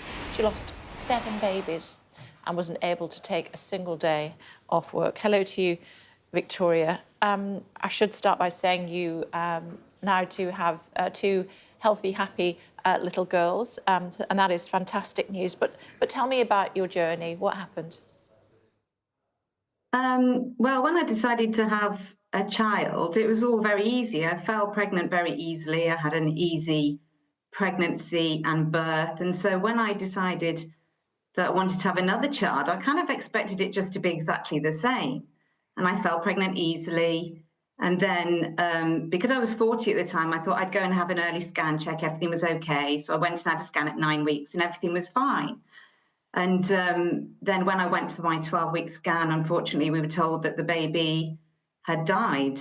And we were shuffled into a side room and told a load of information that went right over my head because we were so upset at the time. And then I was sort of sent away to wait for the miscarriage to naturally happen. And it did. And miscarriages are all very different and they're not quick often. And sometimes you need medical management to get through them. And unfortunately, although I kept falling pregnant very easily, I had a subsequent 6 miscarriages.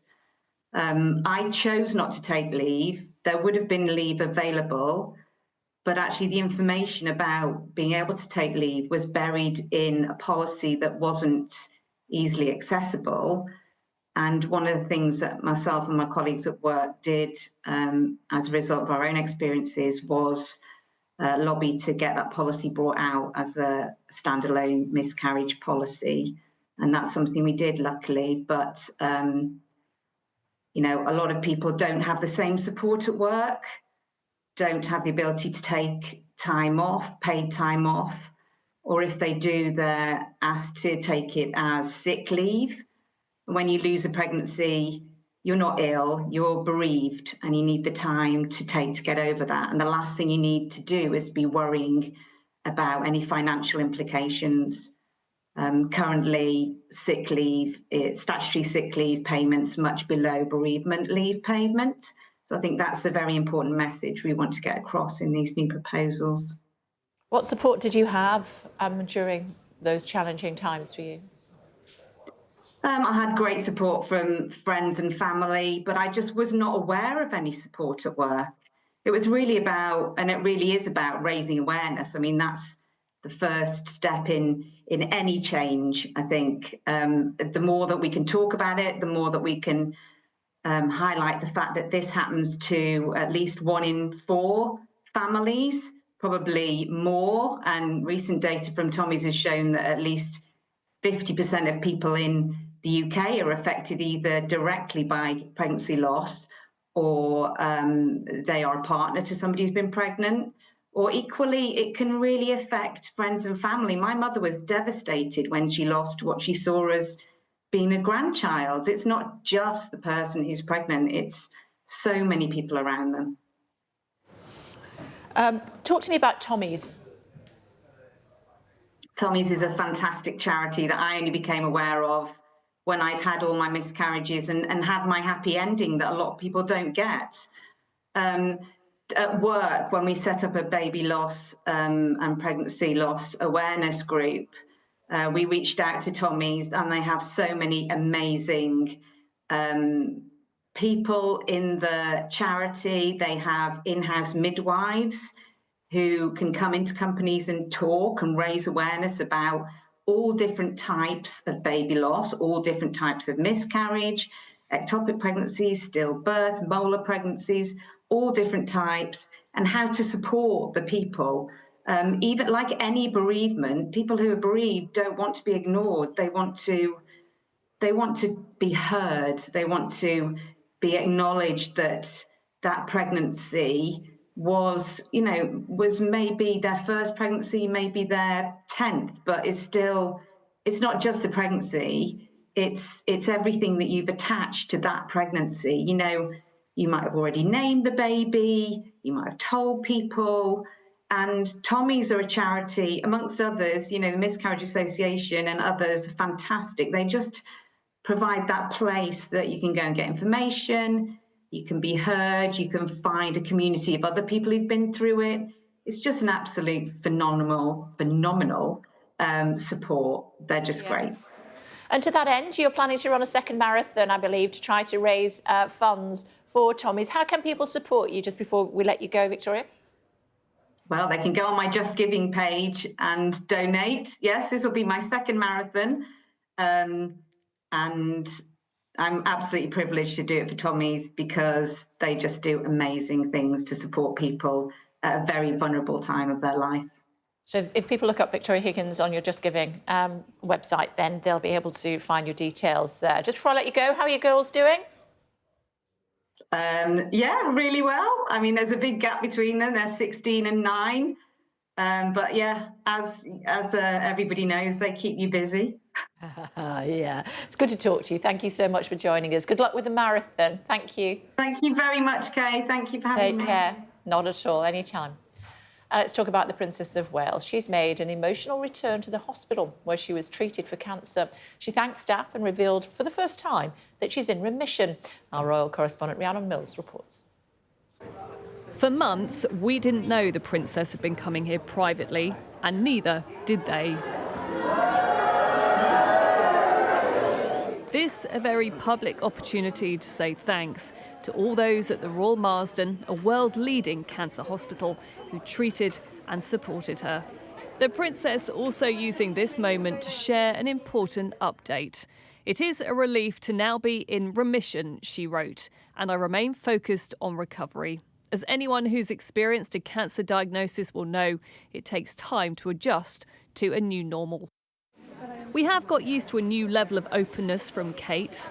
Just when you start to feel a bit better off back of the 2 treatments, you're then like, I mean, today I feel great.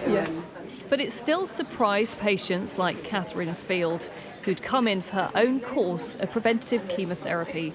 I've just had a port put in and she had the same, so it was just nice to hear how she felt about it. She said she was quite attached to it, which is a nice thought because I've just had it in, so it feels like a completely foreign entity at the moment, but it will really help, I think, the treatment. So it was nice to hear from somebody else who's gone through the same thing that it does get easier. What she's gone through clearly extends to her family too, with a new concern for those who have to step up and support. It's been tough, really, really tough. Lots of family members.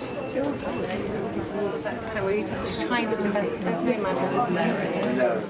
We don't know if her treatment was on the NHS or private. The princess just grateful for their ongoing care. You think sort of treatment's finished, crack on, get back to normal. Actually, simple daily tasks are still like a real challenge. We're talking, and suddenly the words totally disappear. The announcement that she's also going to be joint patron here along with Prince William shows this isn't just a fleeting thank you, but that raising awareness of cancer is something she intends to do in the long run with her very high-profile role. Her visit could not have been more appreciated.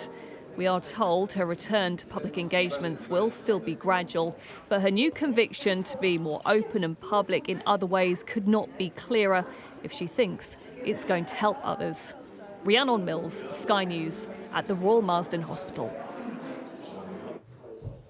Chief Royal Correspondent at Newsweek, Jack Royston, is here with us. Hi, it's good to see you. Thanks for joining us on the programme. So she's getting better. She's getting better. It's fantastic news, and there were two moments that I thought were really poignant. One was she said how different it felt to walk in through the front door when so many of her previous visits had been, smuggled in for a private session. Obviously, Kate, when she first had her abdominal surgery, it was the London clinic, this really discreet, very expensive private clinic. The royals had been there before.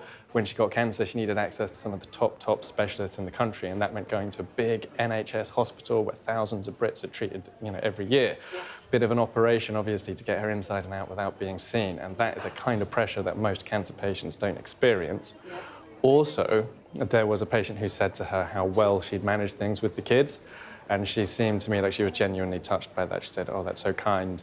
Obviously, we know that there was a point when Kate made a really big sacrifice earlier in the year for her children, which is that she didn't reveal her cancer until later in March because the children were still at school.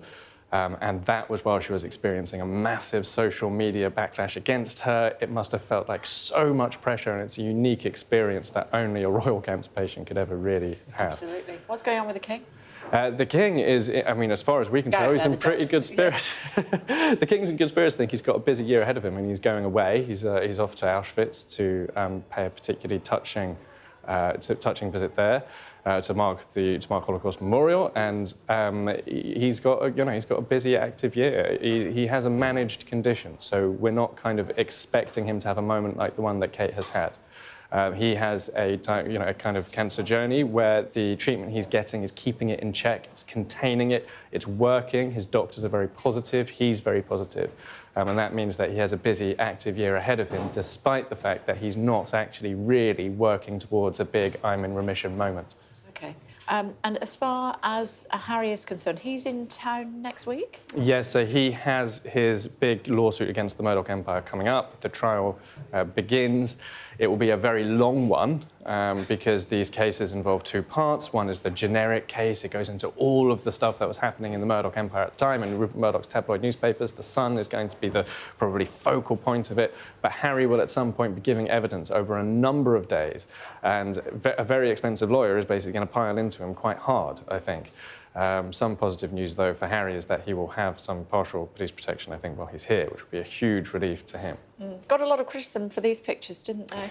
Yes, doing what they can to help to support people after the LA wildfires, but particularly conservative commentators in America have absolutely hit the roof over it and said that it's all a big PR stunt. There's a part of me that feels a little bit sorry for them because I'm sure that they are very emotional about seeing a city they briefly lived in go up in flames. But also, it's very interesting because they're getting the kind of backlash in America now that they used to get while they were working royals in Britain. And a big part of their narrative was that the problems arose because Meghan went to Britain and Britain, the right-wing press were awful and it was all a Britain thing. But they are very much getting the same treatment now from big names in America, from Meghan Kelly to Meghan McCain. Household names out in America are routinely piling in on them every time they do stuff like this.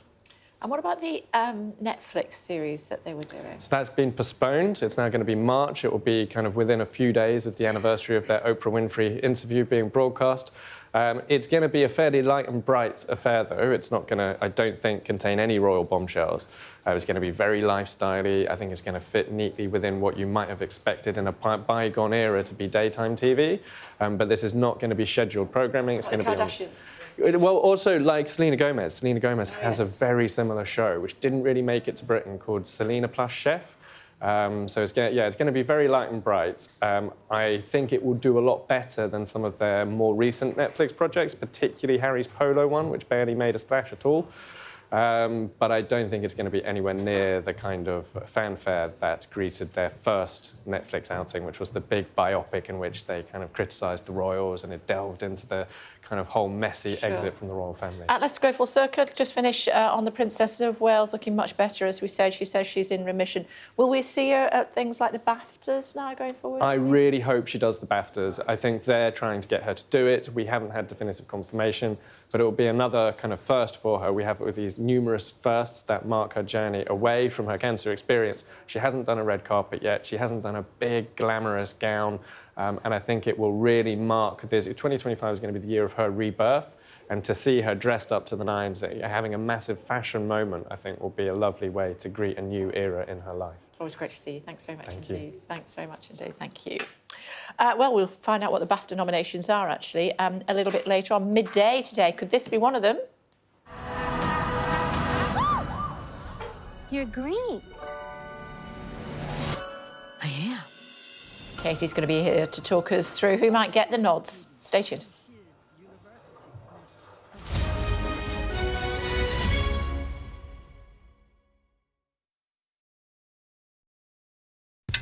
What's it like doing this kind of stuff when he's not here? Yeah, I miss him. He just inspired me to be a better person. He's shown us what living looks like in the toughest and most difficult of circumstances.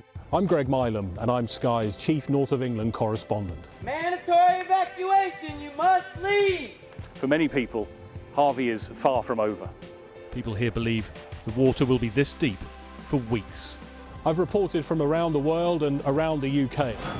It isn't what politicians see from election battle buses, but what ordinary people see from the buses that shape the timetable of their lives. I feel like there's no trust between the people and the politicians. Labour's going to get in definitely, and they're no better than the Conservatives. It is almost impossible to predict where these fires will go next. Ida has certainly left its mark on New Orleans. It just feels heartbreaking. Cartels in Mexico are flooding America with the drug. We are standing on the supply line right into the heart of America's opioid crisis. This gives you an idea of the strength of those winds, strong enough to bend and twist metal. Sky News, the full story first. Christchurch has been changed forever by what happened here. There was a river of blood coming out of the mosque. That's a scene that you don't forget. Are you trying to run me over, Sir Philip? No, go away. Look like it, sir. Will you respond to those who made accusations, Sir Philip? Can you go away? Very good morning to you all. Morning. Do you regret the tweet, Gary? There's no sign, publicly at least, of either side being willing to give ground. Brianna's dad told Sky News what he thinks of them. If I'm honest, I hate them. They're just evil. They'll always be monsters. Free wherever you get your news. How do you reassure the public that all of these mistakes wouldn't be made again?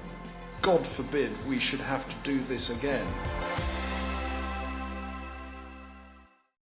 Weeknights on Sky News. This is your chance. Tell people. Welcome to the Politics Hub. Our police force has apologised. If you want to find out about Grimsby, you come to the docks. I'm live in Jerusalem. Are you not concerned that that could lead to all-out war? Hello there, good evening. There are fears of an upsurge in violence. What's at stake here? You are watching the press preview, a first look at the front pages as they arrive. This is the game changer seat. Look, it even comes with binoculars. BAFTA's midday nominations. Yes. Tell me more. Yeah, look, we find out today, if you're into films and you're into sort of knowing what are the ones to look out for, this is the day today when we know what the Voting Academy of the BAFTAs have got on their shortlist. Now, we already know what their long list is. Today, it's just about sort of condensing it to the top sort of 6 in the acting categories and what have you. But, yeah, so we have a rough idea of what we think are going to be the names that have come up. At the moment, leading the long list, it's Emilia Perez, which is this, people describe it as a sort of a genre-defying film because it's a musical, but it's also like a crime action sort of caper.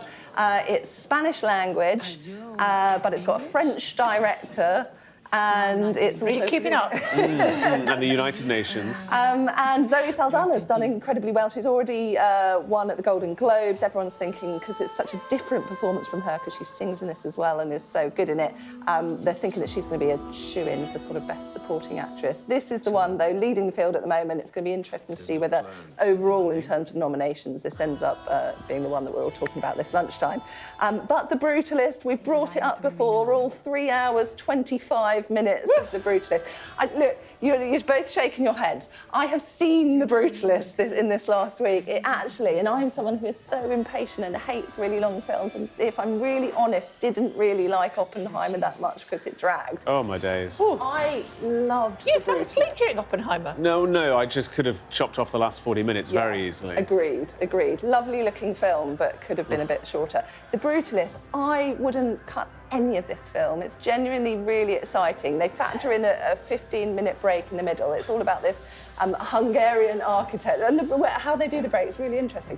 It's about a Hungarian architect who's Jewish, who relocates after World War II to America, and it's about him attempting to restart his life again, and really the sort of the sort of challenges of the immigrant experience, but also told through brutalist architecture. It sounds like sort of watching cement set, shall we say that? But it's fascinating and really good. No comment. I want to know about the interval. I mean, it sounds quite convenient. I'd quite like to go to the loo, check your phone, top up your popcorn. But you've got to sort of start your stopwatch and know that you've only got 15 minutes, but it comes up in the halfway through just in the look at middle the of clock. that. Actually, I like more of a challenge. Come on, Kate. But it comes up and they sort of frame it in a family photo, and the clock starts ticking down, and you know at that point you can run to the toilet. But it is brilliant, and they're saying that, it seems to be a sort of two-horse race in terms of Best Actor for Adrian Brody for The Brutalist versus Timothée Chalamet, who was in London last night, who completely ignored me on the red carpet. But outrageous. I feel slightly better about the fact that he ignored every broadcast crew that were there. Just turned up to sign autographs. Did you hear about how he arrived? He's on a line bike, wasn't he? On a line bike. No limo for Timmy. Can you imagine him there? Probably got stuck in the traffic, that's why. Do you think? Or was it just a good publicity? Bit of both. Did he park it properly? I wasn't there to witness this, but I would imagine 1,000 teenage girls are going through every line bike in the city trying to work out which one it was. Who else was there? Well, Ed Norton was there, who is equally brilliant. Of course, in A Complete Unknown, Timothée Chalamet is playing Bob Dylan. Edward Norton plays Pete Seeger. They both do brilliant jobs of singing and performing and playing the guitar. Of course, for the US actors who are due to be coming over, though, for the award ceremony, it's just such a funny time at the moment, isn't it, because of what is happening over in Hollywood. And Ed Norton, when we spoke to him on the carpet, said, look, his mind is in another place at the moment. I haven't thought about that much, to be honest. Last week was so chaotic. I think there's so many higher priority things to me right now in terms of figuring out how to help friends and raise money for the Firemen's Foundation, and there's a lot to be done that will take priority over that for a while. Yes, so it's going to be interesting to see how many of the US celebs actually end up flying over, really, and whether it sort of affects the tone. I would imagine nobody really wants to be sort of really dressed up and looking like they're having a good party. I think the Oscars will go ahead. I think it's going ahead, but yet again, the nomination announcement has been put back. We were meant to find out the nominees this Friday. It got put back to Sunday. It's now been put back to a week on Thursday. And they've said that it's usually a thing where all the press are in there and they sort of whoop when certain names come up. It's now just going to be a straight read of the nominations that's going to be streamed. So, yeah. OK, and what about the actual ceremony? We don't know yet. I don't think... something tells me I don't think they will. I think it will be a bit more sort of sombre. People won't be wanting to sort of wear these sort of fancy dresses and People look have like lost everything. Yeah, exactly. It would look sort of out of touch, really. Couple of shouts for Sky? Wicked. Wicked, yes, of course, yeah. And Lee? Yeah, Lee as well. I mean, it's sort of great year, really, for Sky in terms of things that it's had a hand in. I suspect Wicked is one of those things where it's been hugely popular with the fans. Everyone's really enjoyed seeing it, but I don't think it's going to translate into too many awards. Can we talk about Gladiator 2 as well, just quickly? Did you see it in the end? No. No, OK, you need to go to the cinema more. What was that one I saw on the plane? I've forgotten what it was called now. The one with James McAvoy in it. Brilliant. Brilliant. I can't think what you're talking about, but Gladiator 2, Denzel Washington is the most extraordinary thing in Gladiator 2. The rest of the film is a bit... but could this be, we find out this lunchtime, whether Denzel will be up for Best Supporting. If he is, it's the first time he's ever been nominated for a BAFTA. Can you believe it? I believe that. That's amazing. Speak No Evil is the James. It is absolutely sensational. It will stop you talking to anybody and making friends on holiday ever again. Oh, did you have a nice holiday then? It's absolutely spectacular. Don't forget BAFTAs at midday, PMQs as well. We will see you tomorrow. See you then.